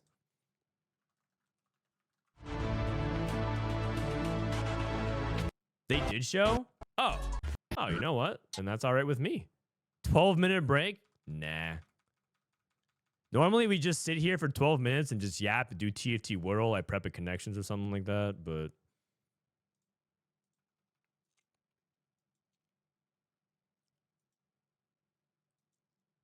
all right. Skip. Casanova. They still have the wrong one. Okay, wait, was I wrong? I don't think I'm wrong, right? I think Team Greg advanced. They got the graphics wrong, right? Dude, imagine they just get it wrong. They're like, whoops, well, we can't change it. It's official. All right, 100 Thieves versus Zeta. Oh, they have 3 world champ. They have title. I mean, that's the headliner match for sure. 100 Thieves versus Zeta. Zeta.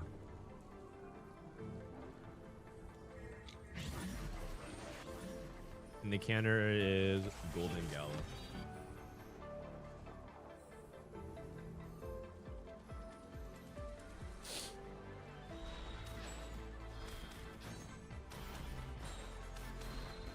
Good that we'll see this up. Yep. I'm glad that we're going to at least see it. Kez title Yatsuhashi Summer Timer. What a username. Back in set 9, there was... Oh, wow. Kindred 2. Back in set 9, there was a game-breaking bug where you could use a remover on set infinite times, and it would make him immortal. Or was it Riftforger? It might have been Riftforger. Either way, it was some kind of consumable. This is back before you can guarantee get them. And it would literally make him invincible. It's not even like a hyperbole. Like literally he could not take damage and he would just regen it and go to full health. So then you could have a set 2, just win the game. And he was a 2 cost. So it was like really, really broken. And then the really, really unfortunate thing was that Riot went on a summer holiday break, because you know how they have a winter break for the holidays? They also have a summer break. So Riot went on summer break, and it was like the bane of everyone's ladder experience. I quit ladder for that week. I didn't play ladder at all. And other people, yeah, it was just so bad because people were just literally bug abusing it like crazy to like get high ranks. And so Summer Timer just reminds me of that. There's people who just they would literally rename their account to Summit the Riot Summer Break because they were so mad at the bug abusers and mad at Riot for taking a break. Golden Ox Crown on this patch. I wonder if people would pick that on 4v4 in this patch. Living Forge. Shop Glitch Cluttered Mine. That's a hard combo to play. Takes Living Forge for Kiyun. Wait. At least look at his choices. Okay, wait. Maybe I can rewind. I can rewind. Okay, I have to do this frame perfect. Ready? No. Hold on. Wait, I can do this frame by frame, right? Ah, I got it. Trickster's Glass, Luden's, Infinity Force, and Silvermere Dawn. I think the safest is Trickster's Glass, but I wonder if he's going to pick anything else. Maybe Silvermere Dawn. You can use the combo. Yeah, I got it. I remember. Combo and period to move it forward 1. Shimmer Scale Essence. Oh, really? Is Shimmer Scale Essence like something worth picking as a prismatic? Isn't this like pre-Mogul's Mail buff? Wandering Train. Wait, everyone picked prismatic? Where are the double golds at? All right, Disso. Prize Fighter and Caretaker's Favor. Damn. Here we go. Yatsuhashi took Salmon and Prep. That's a nice combo. That's a very nice combo, actually. Good scaling combat, good and econ plus item. He basically got a little bit of econ, a little bit of items, and a little bit of combat. That's a really nice, well-rounded setup.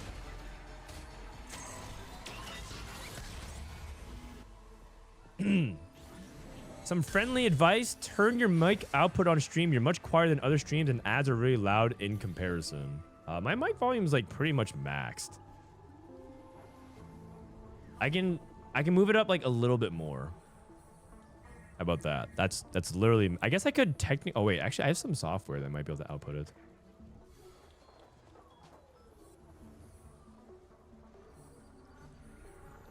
It's fine as is. Thank you.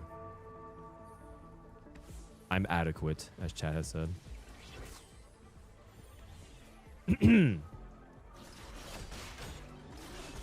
All right, quality over quantity. Quality over quantity with no slam is a little bit on the suspect side because with quality over quantity, you want a win streak. Because then you have to think about it another way, which is if you don't slam with quality over quantity, the carousel will give you one item that you can finish slamming on. So let's say he wants Sunfire. He takes the belt. He's still stuck with Gunblade afterwards.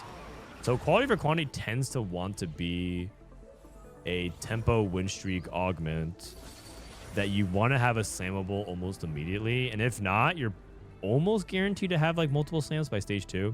The one thing that could be an X factor is, one, he might have not slammed because he wants Kiyun to take the win streak. So he might have been like, oh, I was willing to slam this, but if it's between me and Kiyun, I'm going to give Kiyun the win streak. The other possibility is that there's a hack on carousel. So maybe a hack on carousel, you never know. It might end up changing everything. And sometimes you're going to regret slamming if you don't feel like you're going to win streak anyways. I thought Kiyun couldn't play LCQ because of a wedding. I'm sure they figured it out, man. I'm sure they figured it out. Or he literally is at the wedding playing TFT, which, you know what? I'm down for as well.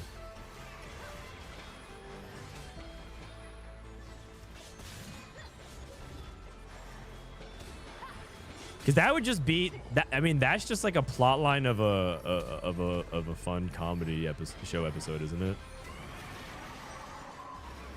I'm just thinking about like Parks and Rec or 30 Rock or something like that. Your coworker, like your best friend, like one of your best friends from childhood is getting married, but you somehow got signed up for a video game tournament.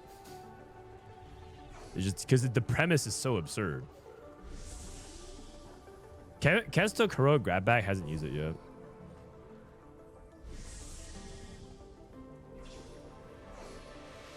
Have we talked about the Patience Thunder game last night? Yeah, we did a little bit. Insane stuff.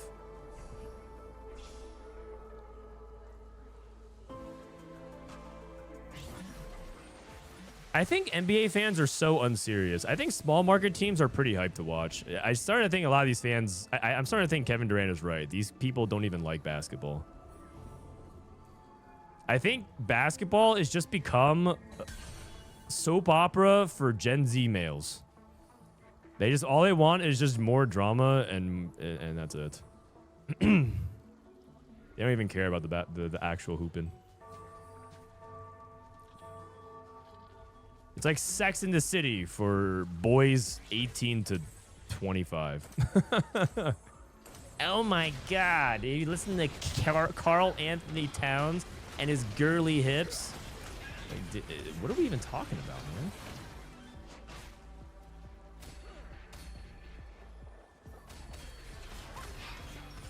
JG Guardbreaker Shiv.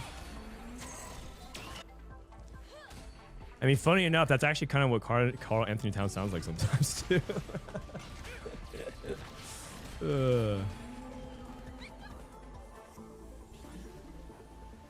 We crave content. These guys are putting on some of the most mind-blowing physical displays of athleticism in the entire world. I think what makes basketball fascinating is the crossover between finesse and physicality. I think it's actually incredible to watch from a technical and sort of like what we've been able to achieve as a species in terms of physical. I think it's fantastic for that reason. Obviously, there's a lot of bullshittery about fouling and flopping and everything like that, but I think it's fantastic. And you guys are out here being like, but I want content. Like, I don't know what else you guys want.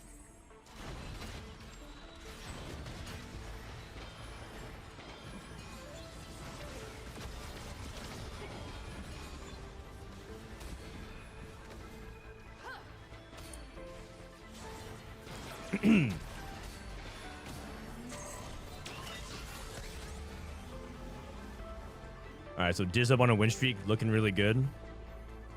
title on... Is he on 5 loss with Hero Grab Bag? So there's 2 Hero Grab Baggers. Or maybe only one of them. But Disob on a win streak. This is his comfort zone. JG Guard Breaker. Pretty flexible with AP. He could play into Animal Squad. He could play into... I mean, I guess you could play into Brand. You could also play into Dynamo. But I don't think he's... Dynamo is not as good on this patch as it was this patch. Because... On the current patch. Because they buffed Aurora. And so the Dynamo stuff is better, I think, on 14.5 than it is on 14.4, but it still is relevant. So maybe just, I mean, he's in the position to play anything really. Kind of okay, but replay has quality for quantity, so replay might be playing Anima instead. That's a really common line to play for it. And so Disob might be playing Street Demon, but he's holding a bunch of Anima units. It also could be like interchangeable, like replay could play Anima as well, or sorry, Street Demon as well.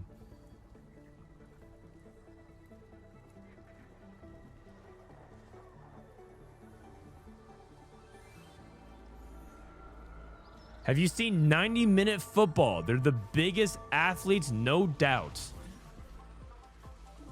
I mean, yeah, football's cool too. You're talking about like football, or you're talking about American football? American football is like gladiator combat.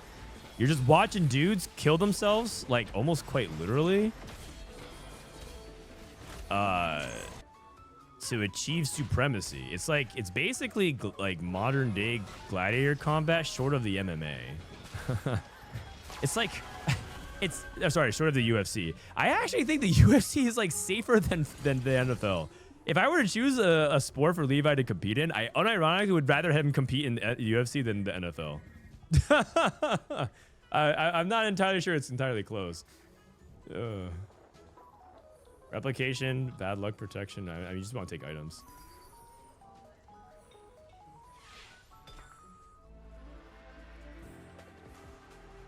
Ground guarded.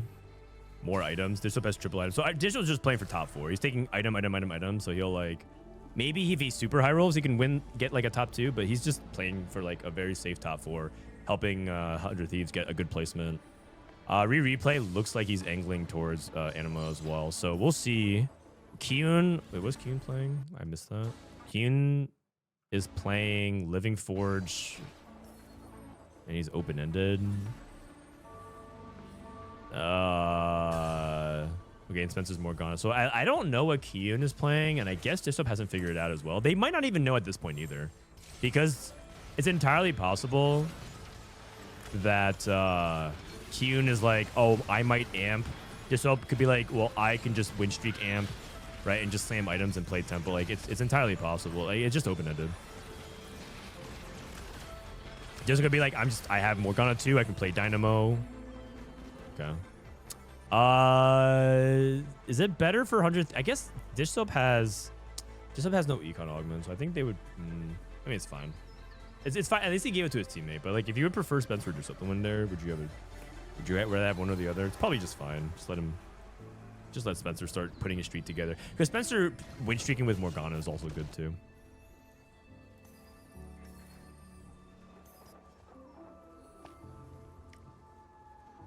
The NFL has an injury rate of almost 100%. Holy cow. That's insane.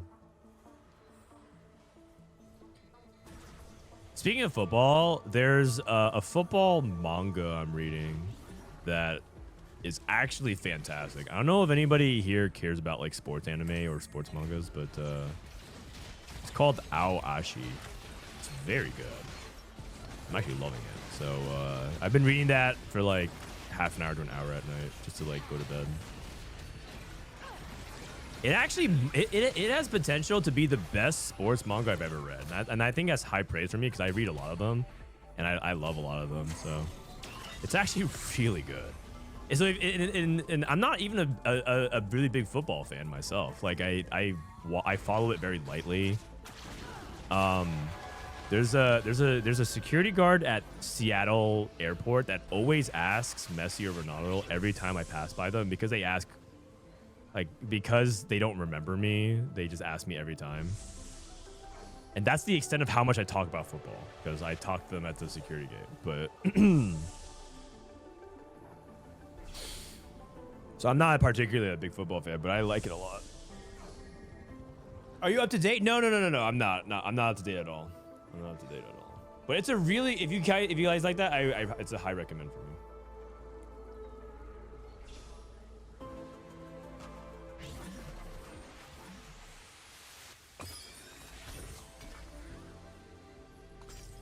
Okay, we have Pan and I think Kyun. Okay, so Kyun got Pan, so he's playing Rapid Fire. He has none of the Rapid Fire units, but he can get there. He took Replication to Belt. What else can he do with this Pan? I'm so conditioned to Rapid Fire because it's so good. But what else can he play? It's Bruiser, it's Executioner, it's Bastion.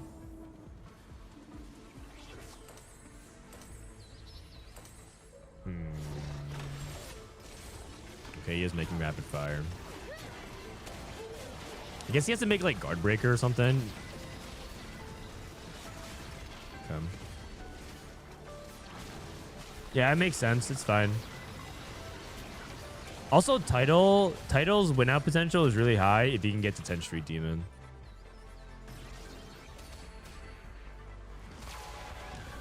If you're into niche sports manga, I can't recommend enough Chiyayafuru. It's about Karuta, a mix of sports and memory game with poetry mixed in. Oh, interesting. Okay, I'm down. I mean, I'm down to check out some of those niche stuff too. In the UK, football knowledge is essential for small talk. Yeah.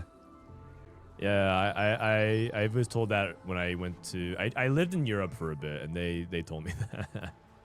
It's also a really big part of German culture as well. And honestly, just like a bunch of European countries. Like the Dutch guy, dude. Not to overgeneralize, but like Dutch dudes, the way they get crazy over football is actually insane. I've only been to one football game in Netherlands, and I just want to say, man, those guys go apeshit for that stuff. It's crazy. Like, I mean, there's obviously football fandom is crazy everywhere in that continent, but like the Dutch guys go insane. There's like something that just they turn into literal apes, like monkeys.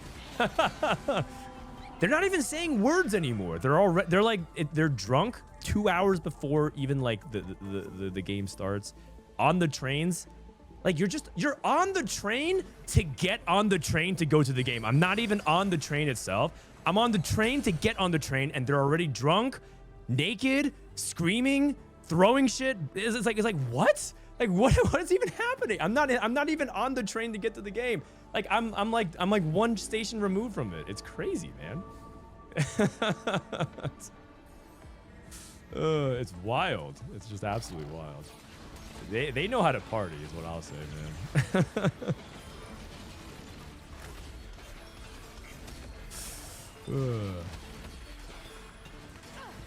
Oh, okay. Nesting orb, blue into gold orb. I'm actually excited though.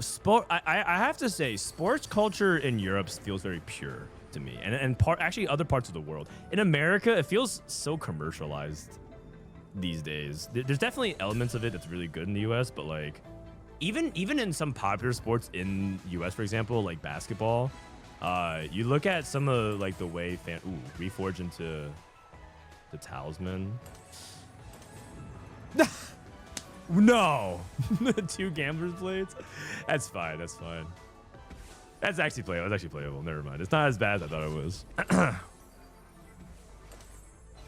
But it's very pure, at least when I go to the European events. It's great. It's good stuff.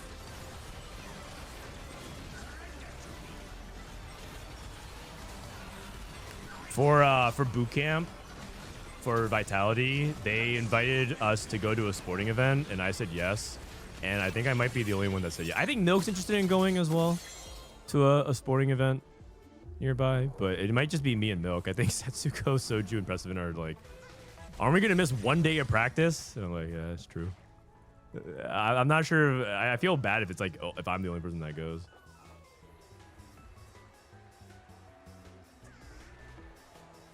Okay, this is the Vex player. At least he's playing Vex at the moment. Piercing Lotus is pretty bad for it. Pair of Fours or Epitaph. Wait, Piercing Lotus? Oh, is he not? He might not be. He might not be playing. He's just playing Vex temporarily. He might be playing something else. Morgana. Okay, we replay on the Anima. So what is Disso playing? Disso might be just playing some Dynamo BS. Disso pivot into Street Demon. Oh, he's playing Amp. He's playing Amp. Okay, so he's the Amp player. That makes sense. Win streak into Amp. I mean, the thing is, he didn't like. This is where like Disso losing a streak at the beginning of stage 3 is kind of painful because he's not really that rich for Amp, but he hits Samira. So that's good. But I don't know how strong he is because his items are also not like true biz because he just kept slamming for tempo. But it should be good enough. I mean, Amp's just busted, right? Shojin Guardbreaker JG, that's still good enough. So then Kiyun's playing Rapid Fire. Okay, so Rapid Fire, Amp, Anima, and Morgana. Then we have Street Demon, Amp. What was the heroic grab bag player playing for Zeta? And then Exotech or like Vexotech, but like they were open. Urgot 2? Is that good? How good is that? Is that enough to stabilize him? Sejuani. Oh. Crocodillo. Is Urgot 2 better than Renekton 1? Kian says no.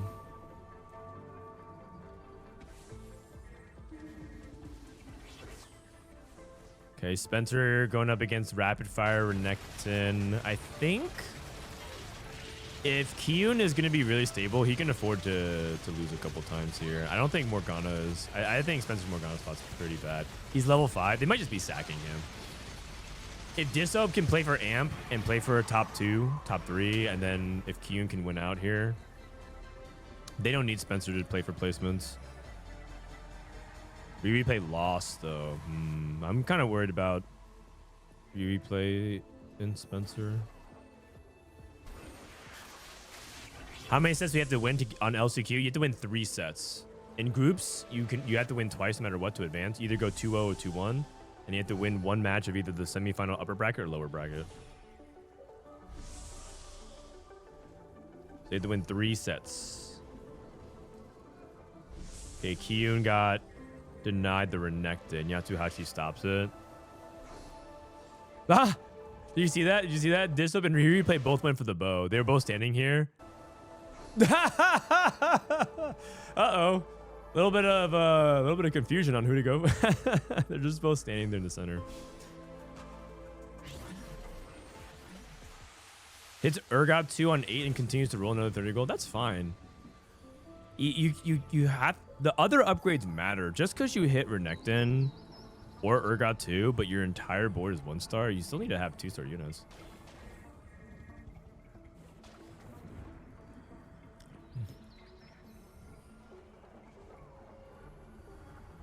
Street Demon, Slayer, Boomba, Bastion.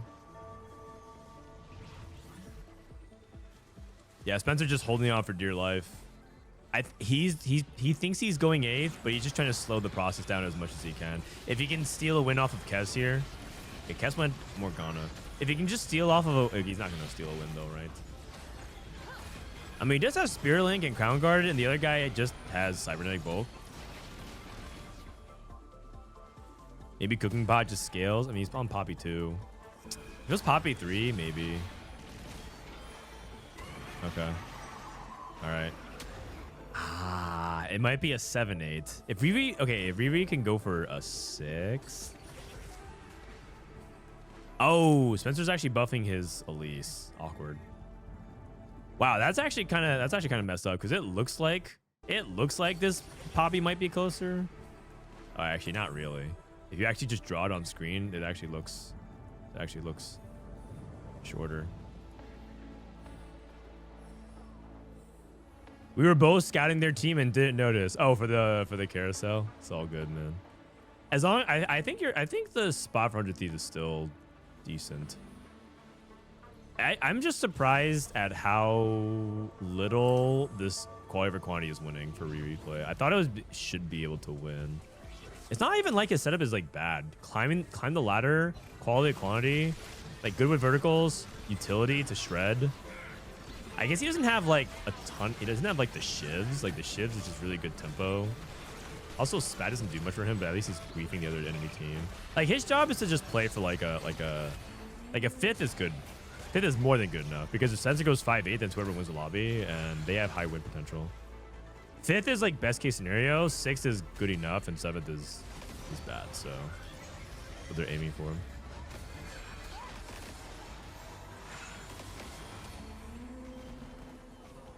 They show sacks for Spencer. If they sack for Spencer, then they're confident that Yatsuhashi can go 8th. What's Yatsuhashi playing?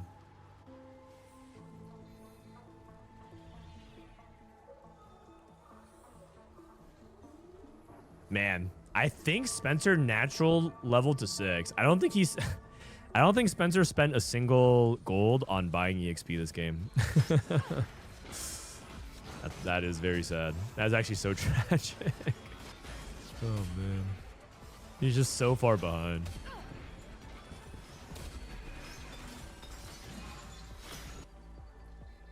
I took quality recording on a new patch and it's so bad. I was asking about that because they like took away redemption and they replaced it with items that are untested. So I'm not entirely sure. They took away redemption. They took away shiv.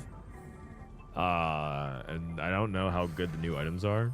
Oh, but they did buff like Sterix Gauge. So I wonder if I was like wondering if there was like some kind of comp where you just build like 3 Sterix Gauge or something like that. Like maybe you play Slayers and you just go like Sterix Jarvan, Sterix Zed or something. I don't know. Probably not. But it was just one of those things that I had no idea.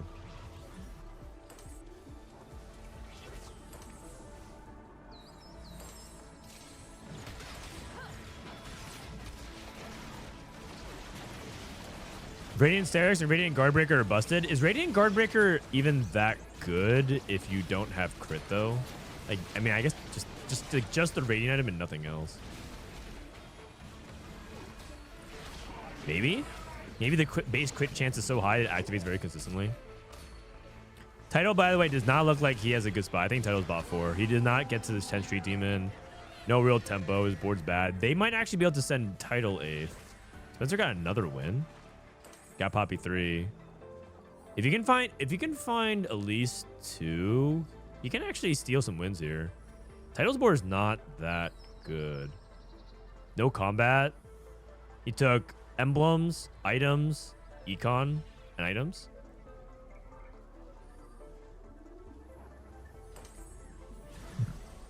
Whoa. Kyun's playing Trickster's Glass double Urgot. Whoa. Wait, no, can we watch that board? Well, I want to watch that board, man. That board's sick. Okay, we replayed a couple of his fights. That's huge. He must have been on like Xayah 1, Leona 1, 1-star Anima, because he won a couple of fights. I was like kind of surprised that he lost those fights, and now it's like way more competitive. He also must have not hit Aurora either. It must have been like Aurora 1, no Aurora as well. He must have missed really hard. Wait, he did play Vex. This might be the most scuffed Vex items I have ever seen. Oh my god. Instead of Gunblade, we have Hodge. Instead of like Deathcap or whatever, we have Archangels. Instead of Blue Buff, we have Gunblade.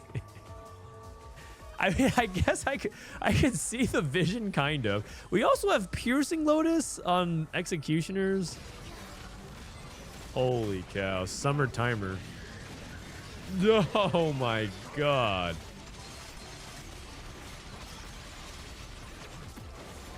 Truly pushing the bounds of flexibility here. They're just sacking Title. I think Zeta is trying to hold out for not 8th. Replay lost. He must have lost. I think he lost to Dis or Bakiyun. Okay. It's the only thing I think 100 Thieves just has to avoid triple bot 4, and I don't think they're there. I think Kyun's gonna make it out, and I think Disrupt's too high HP, so it's actually really close. It's very swingy. One bad round could swing it either direction right now.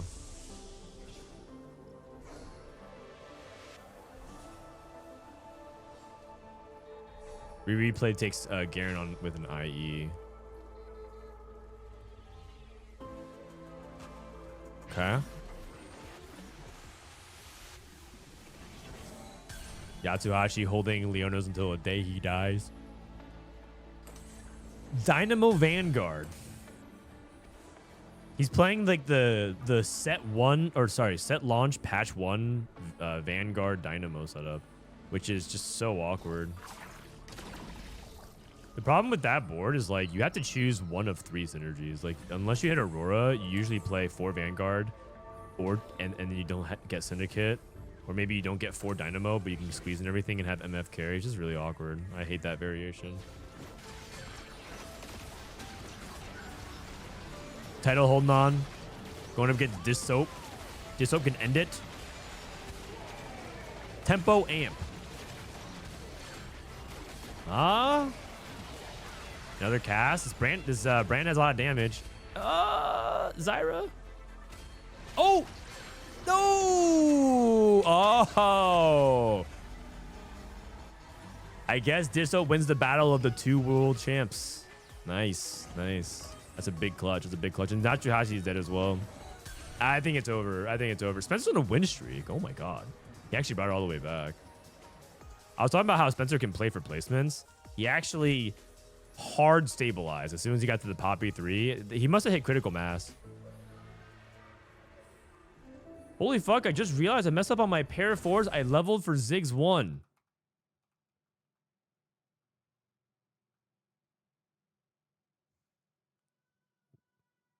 With the last whisper. Holy cow. Okay, I'm not gonna lie. I was actually really surprised why this fight was so close, because you had 5 amp with that, and he's level 8, stuck with it. So I didn't want to say anything, but that explains a lot, actually. He's level 8 Street Demon. And I was like, man, he's level 9. I was like, oh, it's actually kind of close.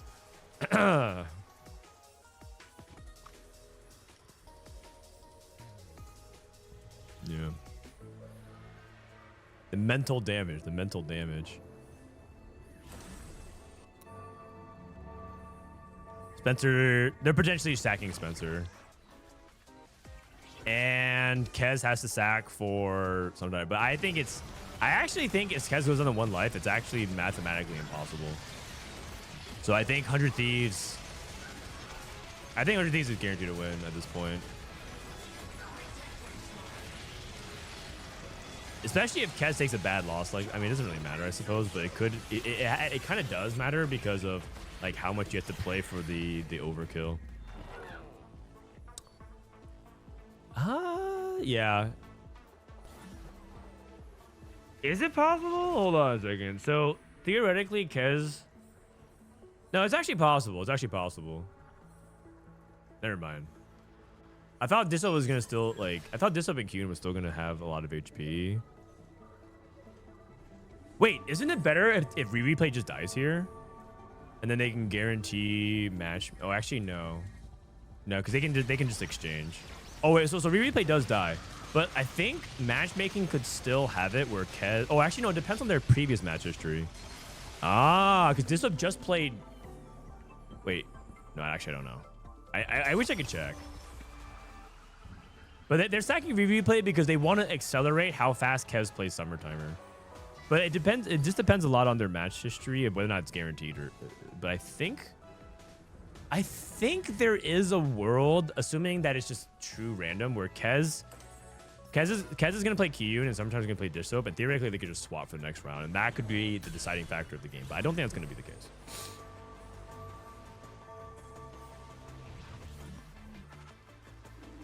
And obviously, Kyun and Disrupt can just end it right here. And then Kyun's like so strong.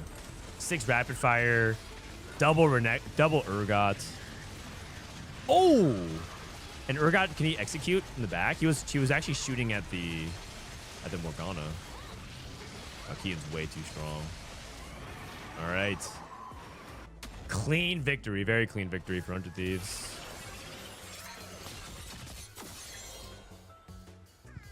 1-0. 1-0. And winning this first series is just a big deal. You need to win 3 in order to get out. It doesn't matter if you go 3-1. It also doesn't even really matter if you lose even in the semifinals as well, because you can just 3-2 it. Just win 3.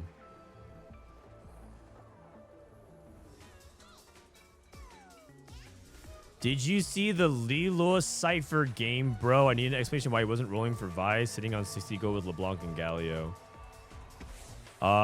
Yeah, generally speaking, rolling for Cypher is really high risk. And so they just didn't want to take the risk, I think. Because if you miss, then you're just guaranteed 8th. Versus in 4v4, you playing for a 6th or 7th from low spots is valuable. All right, Kian win out. And that is 100 Thieves 1-0. Good stuff. Good stuff. Very good game from them as well. Like I don't really see. I mean, outside of like that one small mishap on Carousel, which was just awkward and it was not impactful at all. Good setup overall, and like everyone delivered on their roles really well. Spencer played. He actually low rolled his Morgana setup. I mean, he got a good setup, but he low rolled his Morgana and held on well. And replay also looked like he low rolled his roll down. He held on well. So like. And obviously, Dissop and Kiyun played their power positions very well. So, also, alternatively, Zeta did not feel very strong to me at all at any points of the game. I think their strongest player looked like it was like their Morgana reroll player, but like that is usually a bad sign. I think it all kind of crumbles on things like Title going 8th with Street Demon and Wandering Trainer. That's a player that has high potential that you're like hoping to do well, but when that happens, you put your team in a very, very vulnerable spot.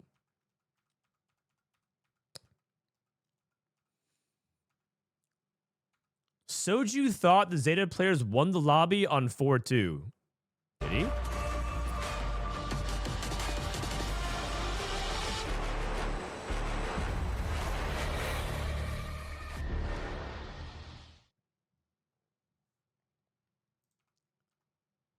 Rolling for a 1 cost, all of Pyjamas was confused. K-Jump, Paula, Dank Memes, Phoenix. Well, I mean, the risk of missing when they're, because I think that person was trying to play Cypher into Amp is, I mean, I don't agree with not trying to roll with it or anything like that. If you're asking for why, right? Because your question was, I can't understand why he would do that. I can explain to you why. Is because the risk of going 8th is really high.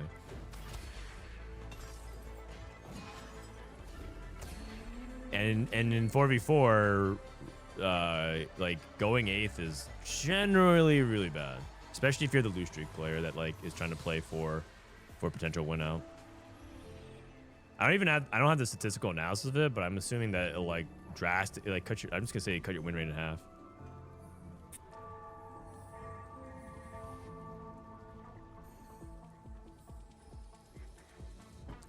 I'm just asking why. It seemed really obvious. Everyone's dumbfounded. Why? I mean, I'll say it one more time.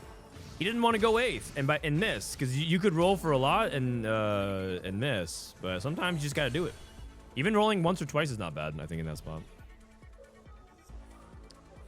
Or maybe you should just kind of do something pretty drastic to make sure that you can come back in the game.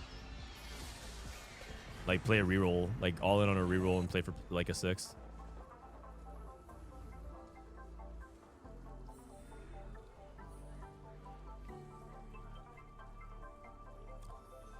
Hey, by any chance, can you tell me what time the sponsor stream with BoxFox is going to happen? It's in my title. It's at 3 p.m. Pacific, which is in about 5 hours from now. 5 horas.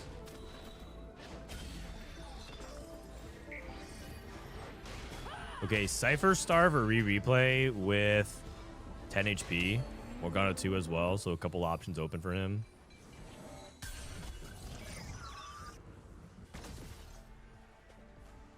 Build arounds, capacitor. Category 5 if you have an opener for it, is playable if you want to play for win streak. Prize fighter's safe. Ooh, no scout, no pivot. You can take Spirit Link? Nah, he was just holding it. Prize fighter is like very safe to take, especially when you're playing around Gorilla, Steadfast. He might just make Steadfast. No scout, no pivot. Spencer on Morgana duty again. Summer timer. Portable Forge into Manazane.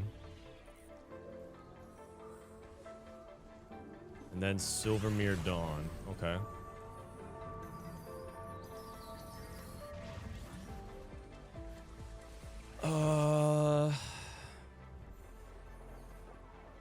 Is it box coaching? Oh, I'm not entirely sure. I think they said they're gonna provide me some coach.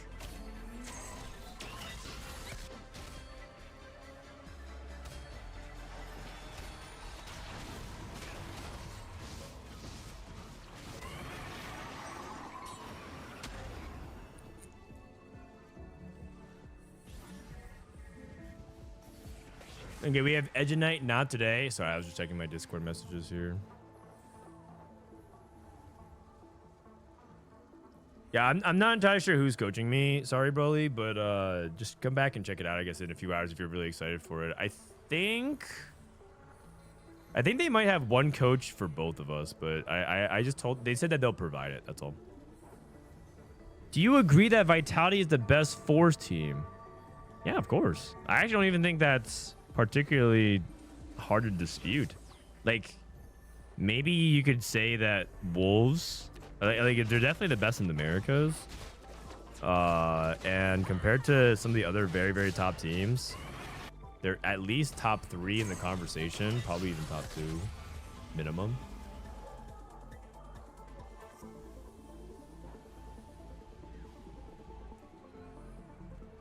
Okay, no scout, no pivot, and then we have Marksman +1 for dish soap, so pretty straightforward.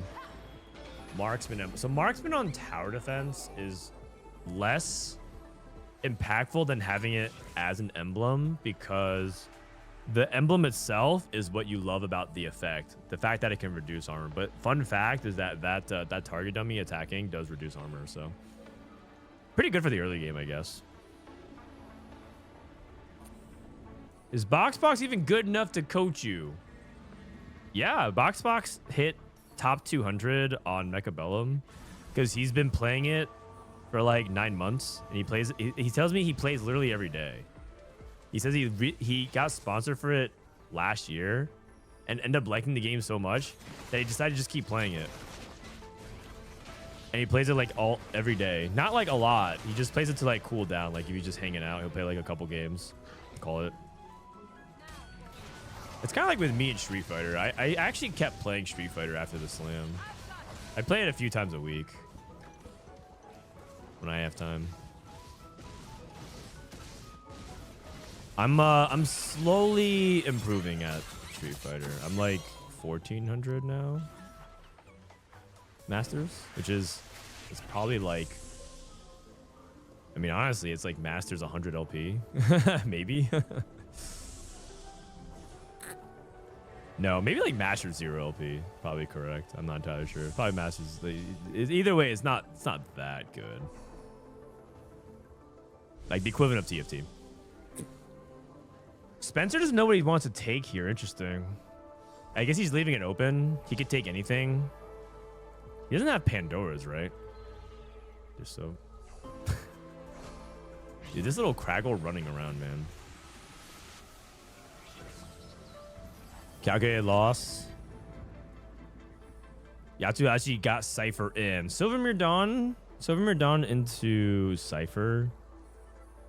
What's the setup here? Silvermere Dawn really good on some melee rerolls. So back in the day, we played it on Rengar, played it on Neferi.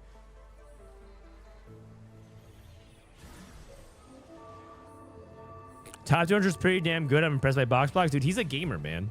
I think some people clown on Boxbox for like not being like 1500 LVP TFT, but he's genuinely just good at like every game that he plays. Like the level that he's at right now is like the level that he gets into every game he plays in, which is like pretty damn good. And it's all types of games. It's like high response, like needs good reaction time, like, you know, like quick processing and good like general like gamer motor skills to strategy games as well. He's just very good. He's a gamer.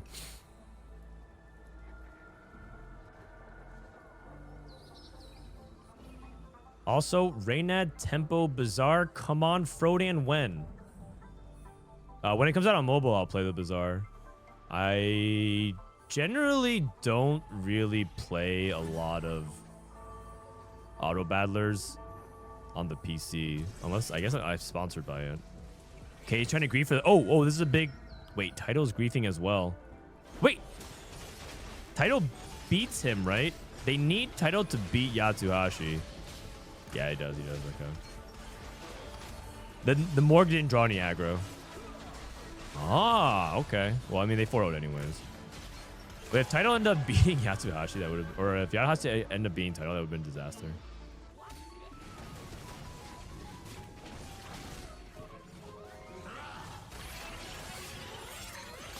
Boxbox is high LP, even though he lets chat bait him into tilt queuing 10 games when he's sleep deprived. Oh, yeah. Me too, you guys. Me too. I wish you guys wouldn't bait me into queuing when I'm sleep deprived as well. Yeah. I would be so much higher.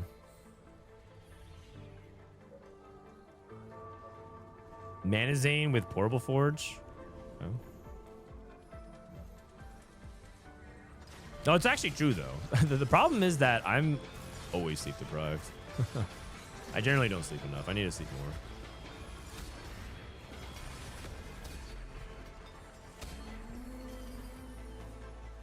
All right.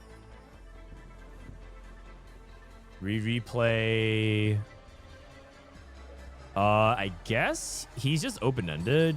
He has Bastion plus Divinicore setup. He can play Dynamo. You can also go into Amp because Manazane Annie is really good. And I think that's one thing maybe 100 Thieves is probably trying to play. They're trying to play Tempo Amp, which would be cool to see. That's actually an evolution of Amp in 4v4 because most teams just play Amp out of Cypher and Loose Streak. So that might be something that gives 100 Thieves an edge if that's what they're angling for. Like, people who are able to manage their spots well, they take the Amp spot and they let the Loose Streak player figure out something else. Do you play Bellagio? Yeah, on my phone. It's probably one of my most played games on my phone. I guess maybe historically, if you look at my phone hour time, it's probably Hearthstone. Just like overall my phone gaming, it's definitely Hearthstone. But like in recent times, over the past like 6 months to a year, it's definitely Bellagio.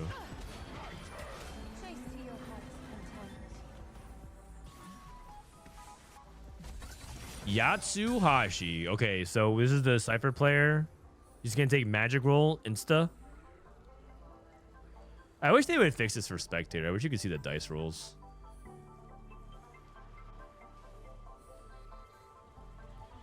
What do you get? did we see? Hold on. What do you actually get? Oh, HP? Was it HP? Okay. That's really good, actually. That's really good. Pandora's for Silvermere was the play. It's way too risky, man. It's way too risky. You could be there rolling your artifact forever and not get anything good. Or you could do the Frodan Classic. You know what the Frodan Classic is? You take Pandora's, you roll Silvermere into something that you can't play like Talisman, and then you roll it again and you get Silvermere. And then you roll it again and you get Talisman. That's the Frodan.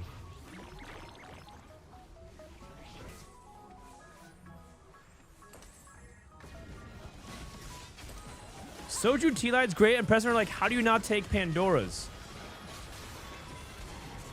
I mean, maybe he has a plan with Silvermere. Like, I don't know. Like, I'm trying to stay open-minded here.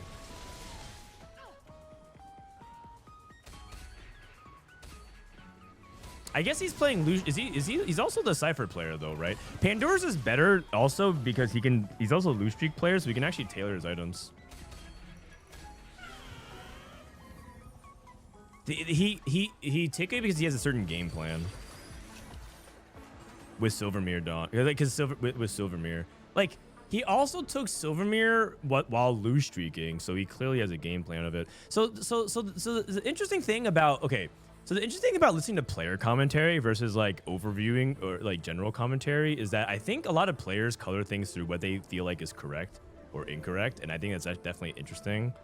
But in general, the way I try to approach things, not that I think anyone's like questioning it, but it's like I always try to like think about like what they're trying to think about, because it's really easy to just not trust them and then come from a position of like, well, these guys are bad.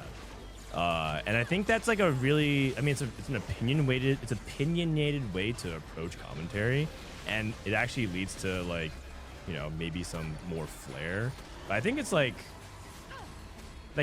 my initial instinct is to try and trust and see what the player is going to do before coming to a conclusion, and explain like why they're doing it, as opposed to just being like, well, this is just terrible. Because especially in 4v4, when you can't observe, you actually miss a lot of context.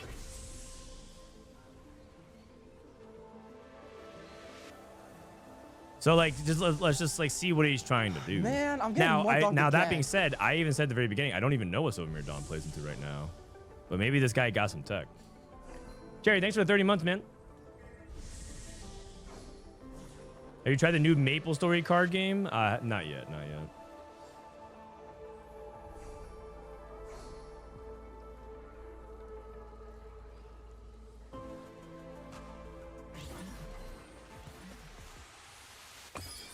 Wait, is he gonna... He went BTIE. Is he rolling for Neferi 3? He's playing... Oh, he's playing for Amp, but he's trying to play for Neferi, and he's trying to play Duplicator Cash Out. What? Okay. Am I understanding that correctly? That's really interesting. Wow, level 7 Cypher, and so he wants to actually win this fight and then take out Cypher. Oh, so this is actually like well his calculation. So he's trying to win, because if he wins, then he guarantees 250, and then he's banking on the, was it 1 in 4 or 1 in 3 on the duplicators? It's... Oh, it's 25% for 4 dupes. Holy.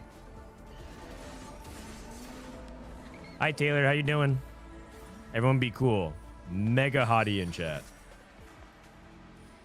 But you take out Cypher here, right? I don't know. Stay on that board. That's actually a really interesting board state. Because if you take out Cypher, you're guaranteed and you can play a stronger board.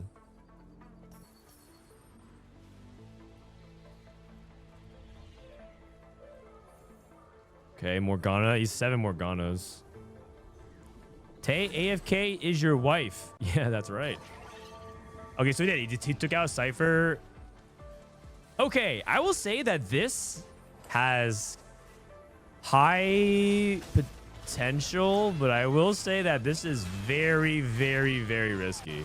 Because there are some 250 cash outs that are terrible.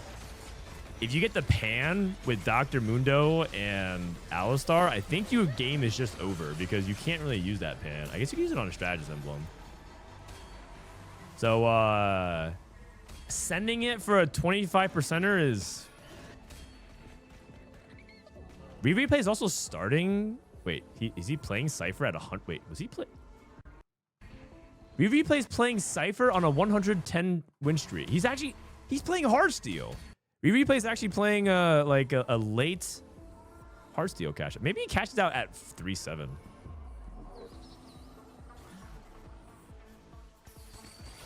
No, wait, go back. Yatsu. Go to the cash out. Observer man. Oh my god. No, my god. This guy is Samira, by the way.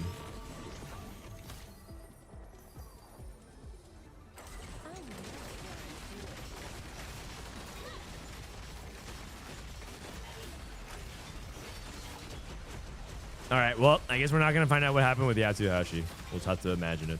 All good. Title's playing MF Zeri with little buddies, calculate loss. It's definitely doable.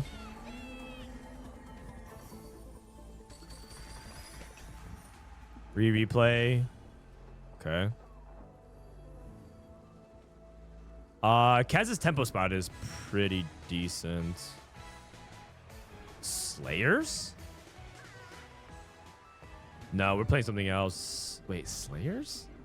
Really? Title hit everything. Spencer hits. Kiyun cashed out, rolling down. Okay. We're missing everything. Like, we're missing on, like, Kiyun's rolling down. At least stay on the roll down here.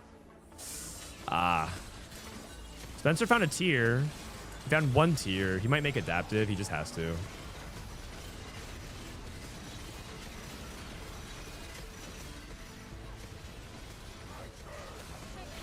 Okay, good win for Spencer. Yatsuhashi lost again. I think Yatsuhashi's spot is looking. Yeah. What did he get off his cash out? I don't know if I want big grab bag and malicious monetization. I want double gold here though for sure. LDP, but you don't really play a lot of the same physical, or you don't play a lot of damage traits similar shared unless you're going Annie plus. So it's probably not long distance pals. You could take that. Oh, it takes Cybernetic up. Okay, this guy is super eighth. Whoa, what happened there? What did he get off his? What did he get off his cash?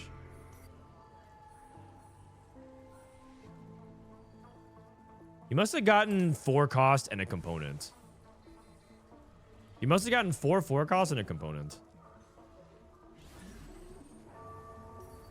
Okay, well, don't think it's a very good game plan then. All things considering, I mean that's the risk that you draw, right? 25% chance for the duplicators, and that's your cash. That's your Cypher player. I'm actually really surprised. That's the line that they chose there. If that's the case, then yeah, like Pandora's would have been way better to roll into something else. Something playable. And then just play a standard amp fast 8. Oh. Oh, Riri played tempo amp. Perfect loss, by the way. That's actually perfect because Tibbers doesn't count as a champion, so they max that damage. Nicely done.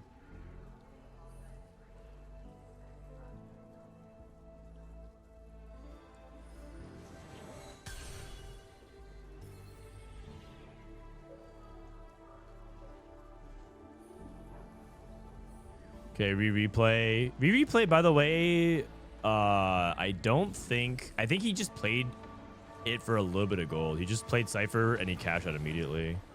This is Yatsu. He went to 8. Okay. So he was so far away from the Fury. This makes sense. It's just, oops, sorry. It's impractical to expect him to be able to hit the Fury 3, so he just pushes levels. He can find Samira. He has multiple lives. Are these items actually playable on Samira by any chance? He also has Salvager, so maybe he could just like play this to stabilize him and then move over. Let me actually check. Explorer. 5 amp. Samira. Is Silvermere Dawn like playable on her? Oh, you know what? It actually is. Oh, Spencer denies this. Oh, that's actually really big. Yeah, if you go Silvermere Dawn on Samira, it doesn't actually look terrible, believe it or not. In fact, there's some builds that would suggest that it's actually kind of good. Wow, that is some underground tech. It's like you have to go real deep to find it, but there are some builds there if you play like crit with it. Like looks like IE Hodge is a good setup with it. It looks like you can also play an Edge of Night variation of it, but I'm not entirely sure. It's like very low sample size. It's kind of hard to tell, but it looks playable. So. I'm not sure because the thing is, the Fury 2 obviously falls off, but his endgame plan is to get to Samira. He's healthy enough where he might be able to get there. I'm actually really interested now all of a sudden.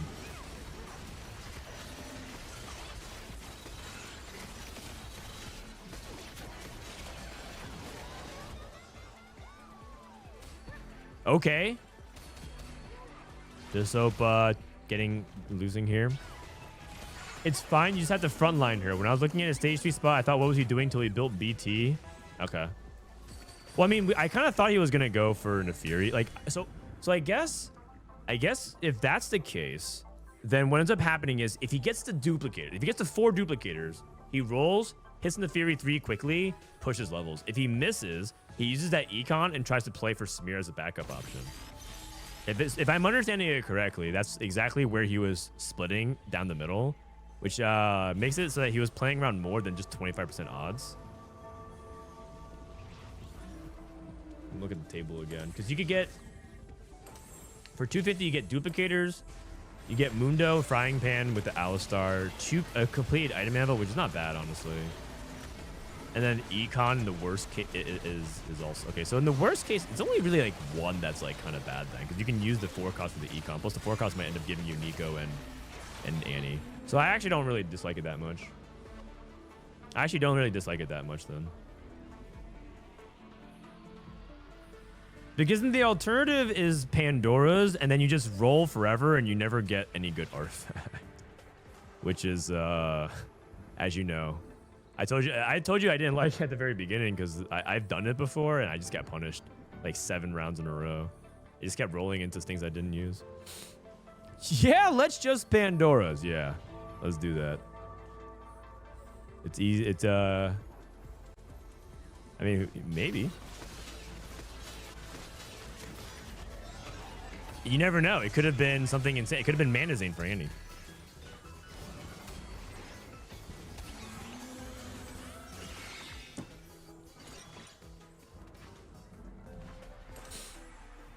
Zaya 2. What does he have for his mod? Oh, interesting. Garen. It must be like Golden Ox or something. That's the only thing ever where you obviously can't make marksman or anima squads, so it's I think Vanguard's pointless. So I think you would probably go Golden Ox there. Street Demon +1 for Yatsu. Spencer got blue buff. That's big. Got blue buff without using Salvager. Piercing Lotus. Okay. If the stats were to lead you to believe anything, I'm pretty sure Spencer is dead because I think that it wouldn't. Oh, hold on. It's close. It's very close. Ooh. They might be just sacking him though. But like JG is like really bad on Morgana, so why would Piercing Lotus be good? Yatsuhashi lost as well. Looks like it's a race to the bottom. We replay level 9 rolling, looking for early Zac. Really solid game for replay, honestly.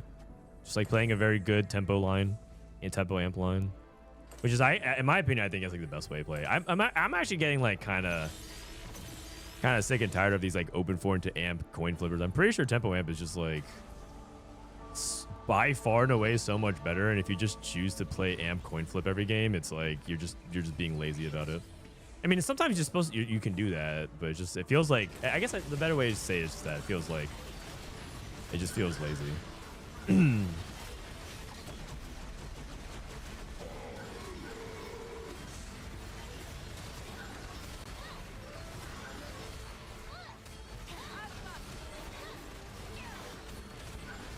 All right, looks like title is pretty stable. I get flipping into amp later, but what does tempo amp mean? It means like just playing it from strong boards and stop trying to like lose streak to hope that you can hit Cypher or hope that you can hit Samira off carousel and roll like you're like a lot of people just all in on 8, hoping that they hit a Zac early in the roll down or like hit the 3% Samira or pick it up off you know what I mean? Like they intentionally try to stop playing stage 2 and stage 3 so they can, and they take like double econ augments at least to try and like all in. It just feels really lazy to me. Especially because like I think a lot of times people literally give up openers where they can play tempo amp as well. Because they think that they need to like lose streak and all in for the 5 cost. Okay, Spencer's just dead. This is intentional though. They're just trying to play for tempo victory. How can you play tempo amp when there's a dearth of tiers? Don't you need tier? Well, that's the point though. You're not supposed to just force amp if you don't have the spot for it. Is what I'm trying to say. That is a great point. So sometimes you're just not like the game says don't play it. Not well, I don't have a tier. Time to sell my opener and open fort for a tier.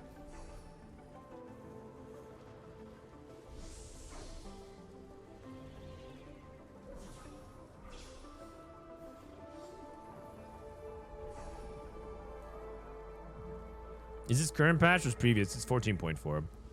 The new patch has only been out for... Oh, sorry. The new patch has been out for a week, but everyone's practice is on 14.4. I actually think for LCQ, they could have done it on a current patch. And I would have been really interested to see how the Golden Nox players... I think Golden Nox would have been one of the other win out lines played a lot this patch, but we'll see.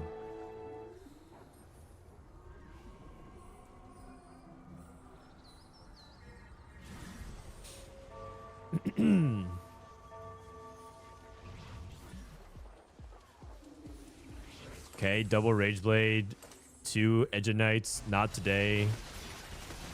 Kyun can clutch bit. Kyun's pretty strong.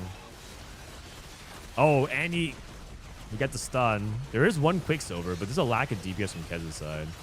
Kyun looks really strong. Kez is dead. Wait, unless... Oh, the Edge of Knights? Oh, wait, he's live. He's live. Oh, but summertime. Oh, wait a second. It might be 4, 5, 6, 7. Wow, that was actually super close. The Edge of Knight clutch. Or almost clutch. All right. Zach, too, for title. The problem is I think Zeta doesn't have enough HP. So let's say... Okay. They need to send... The problem with Zeta's spot is they need to send Kyun, Dishop, or Riri play bot 4. And they just have too much HP. I think this is a clear victory. And by the way, just to say it, Yatsuhashi made it out. It's actually Title and Kess that are struggling right now. I'm actually surprised. I thought Title's board had high potential. Little Buddies, Dairy 2, MF2, decent items, bulky buddies, and little buddies. Like, good combat. Okay, Kez is dead. That's fine. Okay, Kyun did lose.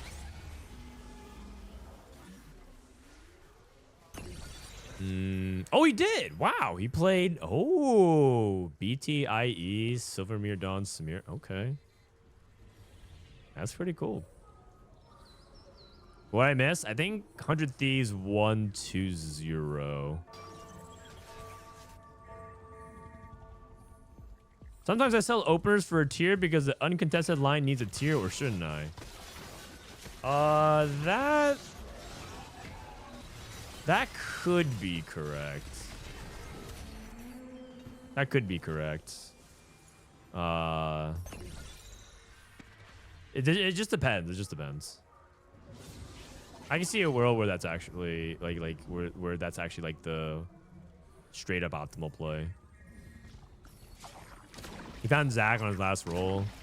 I think Zeta has too little HP now. Relative to Kyun. They need to send Kyun 5th. And then they have to play for the win.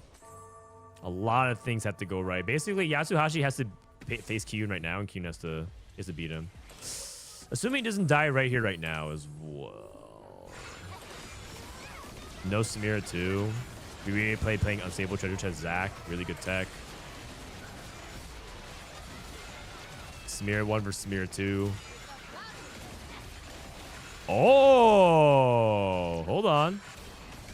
Hold on. Okay, and then did Kyun lose? Oh, Kyun won. Winnable. Winnable. Okay.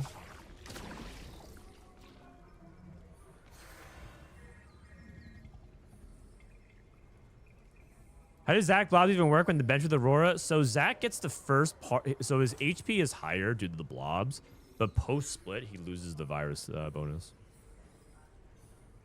If I understand it correctly, I might have one detail off, but that's pretty. That's from my understanding.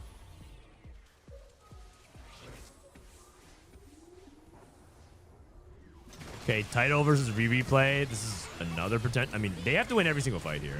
Every fight is must win for title, and it does not look like he is winning this fight. All right, replay clutch, and that's going to be triple bot 4. I think Yatsuhashi could win this game if Disso win 5th and he hits Samira 2. Don't they actually win? It's actually pretty good, man. I'm actually really impressed by this Samira 1.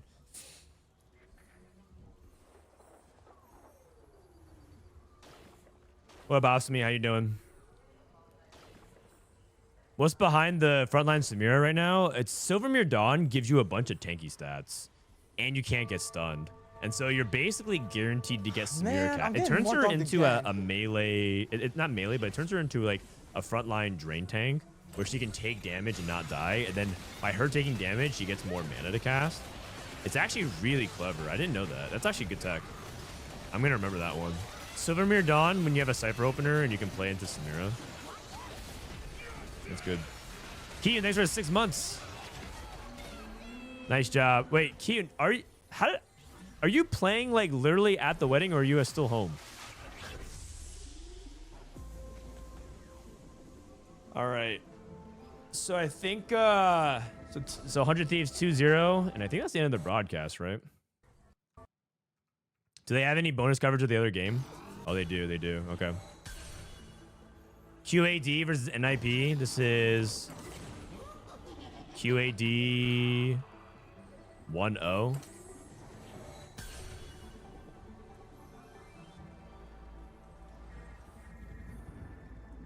I don't know what the encounter is, though. I'm still home. The wedding is tomorrow during the evening. Damn. Wait, shouldn't you kind of be there like the night before, gassing up your boy? You're the best man, right?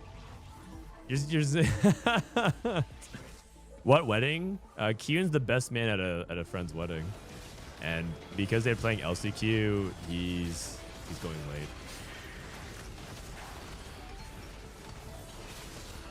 All good, all good. They just play their games and they're through. Yeah.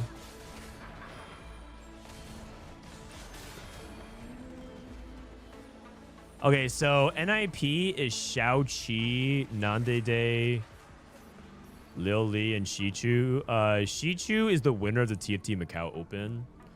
QAD has Voltairix, Rebanovs, Espat, and Flouters. I would say that this team, QAD, is a giant wild card. A lot of times what they do don't make sense to me. And so I would say that NIP is the favorite, but right now they're losing. So I guess right now I would say that QAD, and also QAD's position looks better because NIP has a bunch of low HP right now, but that's obviously all contextual. Blue buff, Shojin, rapid fire. Can't kill Rek'Nexton though. No DPS. That's fine.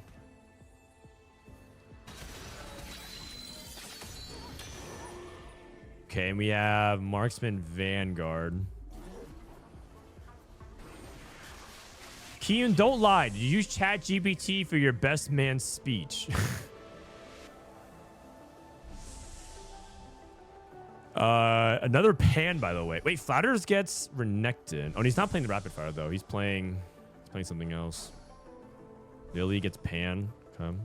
I don't know what they're playing.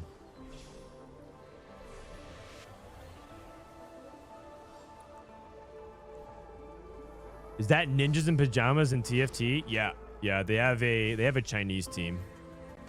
Jiaoqi, Lili, Shichu.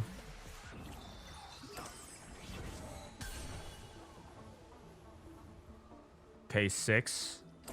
15. So basically one player gets 1 extra gold. Okay, Marksman Vanguard. Shichu's playing Amp. He's looking for Samir. He has a duplicator that he hasn't used yet. Kind of rough because I think that he might die with his duplicator in his inventory. He also didn't reach 250 on the cash out. He only reached 245. He must have gotten griefed. Maybe like early, like maybe he lost, or maybe he got maybe he got a cipher late.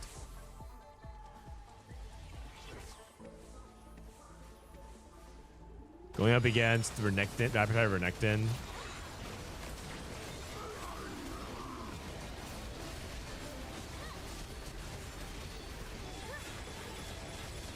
Dude, Renekton won, man.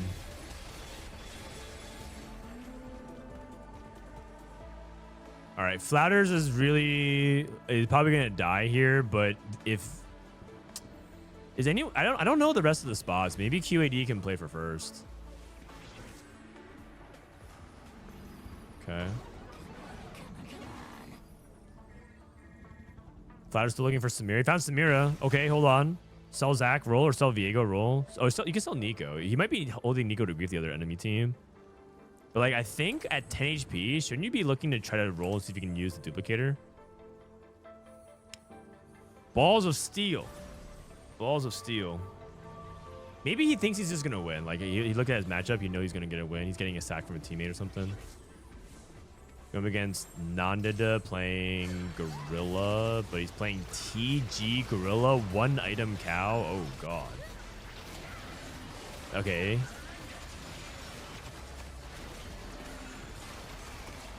So he should be able to win here. All right.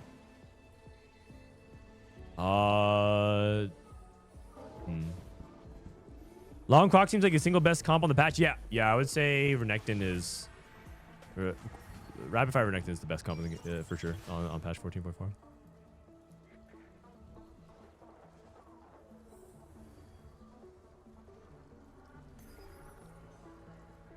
All right, if this guy can hit Samira 2, and then get some Zac blobs, he's completely back. We have Dynamo. We have Marksman Vanguard. I feel like we're bouncing between the same 3 POVs over and over.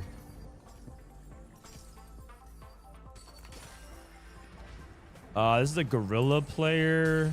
1 belt. Oh, jeez, dude. Our items. He ended up taking no belt augments for this comp. Or sorry, no item augments for this comp.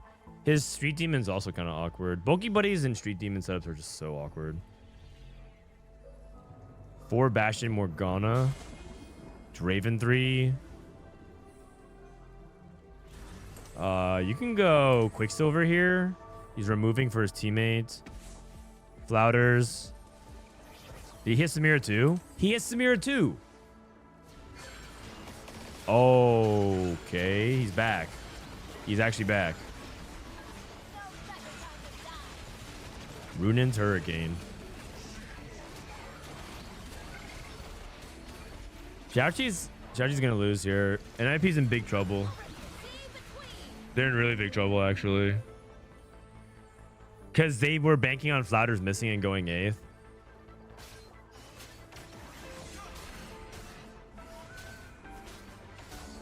Okay. Wow, all of NIP lost except for Lil Lee. What up, Solo Simp? How you doing? Is this live EWC? No, this was from a couple hours ago. EWC starts locally at 2 in the morning for me, so I can't wake up that early. Hours are too bad, and not to mention they have 15-minute breaks in betweens and everything like that. So I'm just watching on VOD. It's more efficient.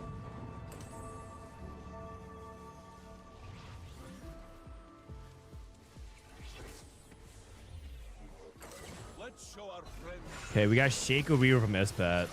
Oh, it's worth the wait, Shaco. Okay. Shaco reroll. Shaco's really fun.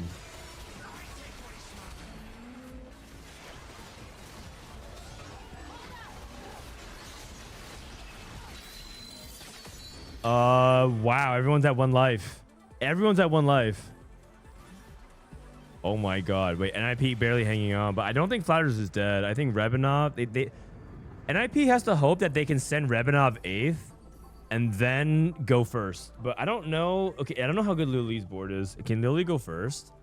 They might be able to do that.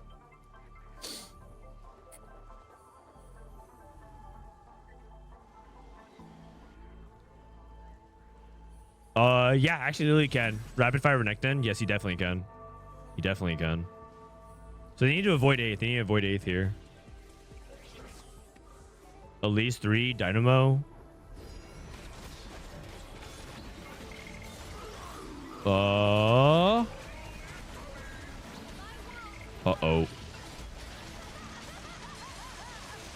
I don't know if we have an answer to this Elise 3.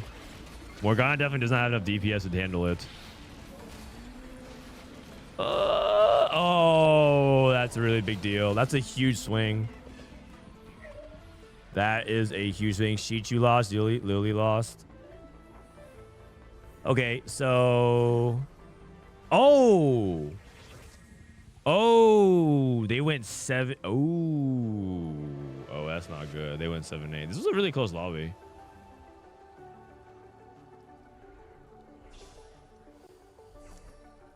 At Demasi and Raptor, just found out you're rank 1 global. You might be a beast. Hey, now. He is a beast. You're talking to the... I call him the Ken Katade of EUNE.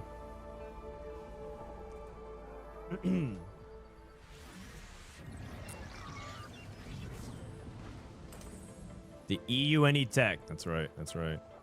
I'm about to drop some EUNE tech. 2-player chose to split. Shaco 4. Oh, he actually got there. That's crazy. Stage 5 Shaco 4 is pretty early. He must have had like a lot of copies early. I wonder if he rolled at all for it. Like maybe he did the thing where he like rolled for a bunch of copies of Shaco. How fast do you have to get it to get... Okay, let's say you get no copies of Shaco at all. When's the earliest that you can get it through Worth the Wait?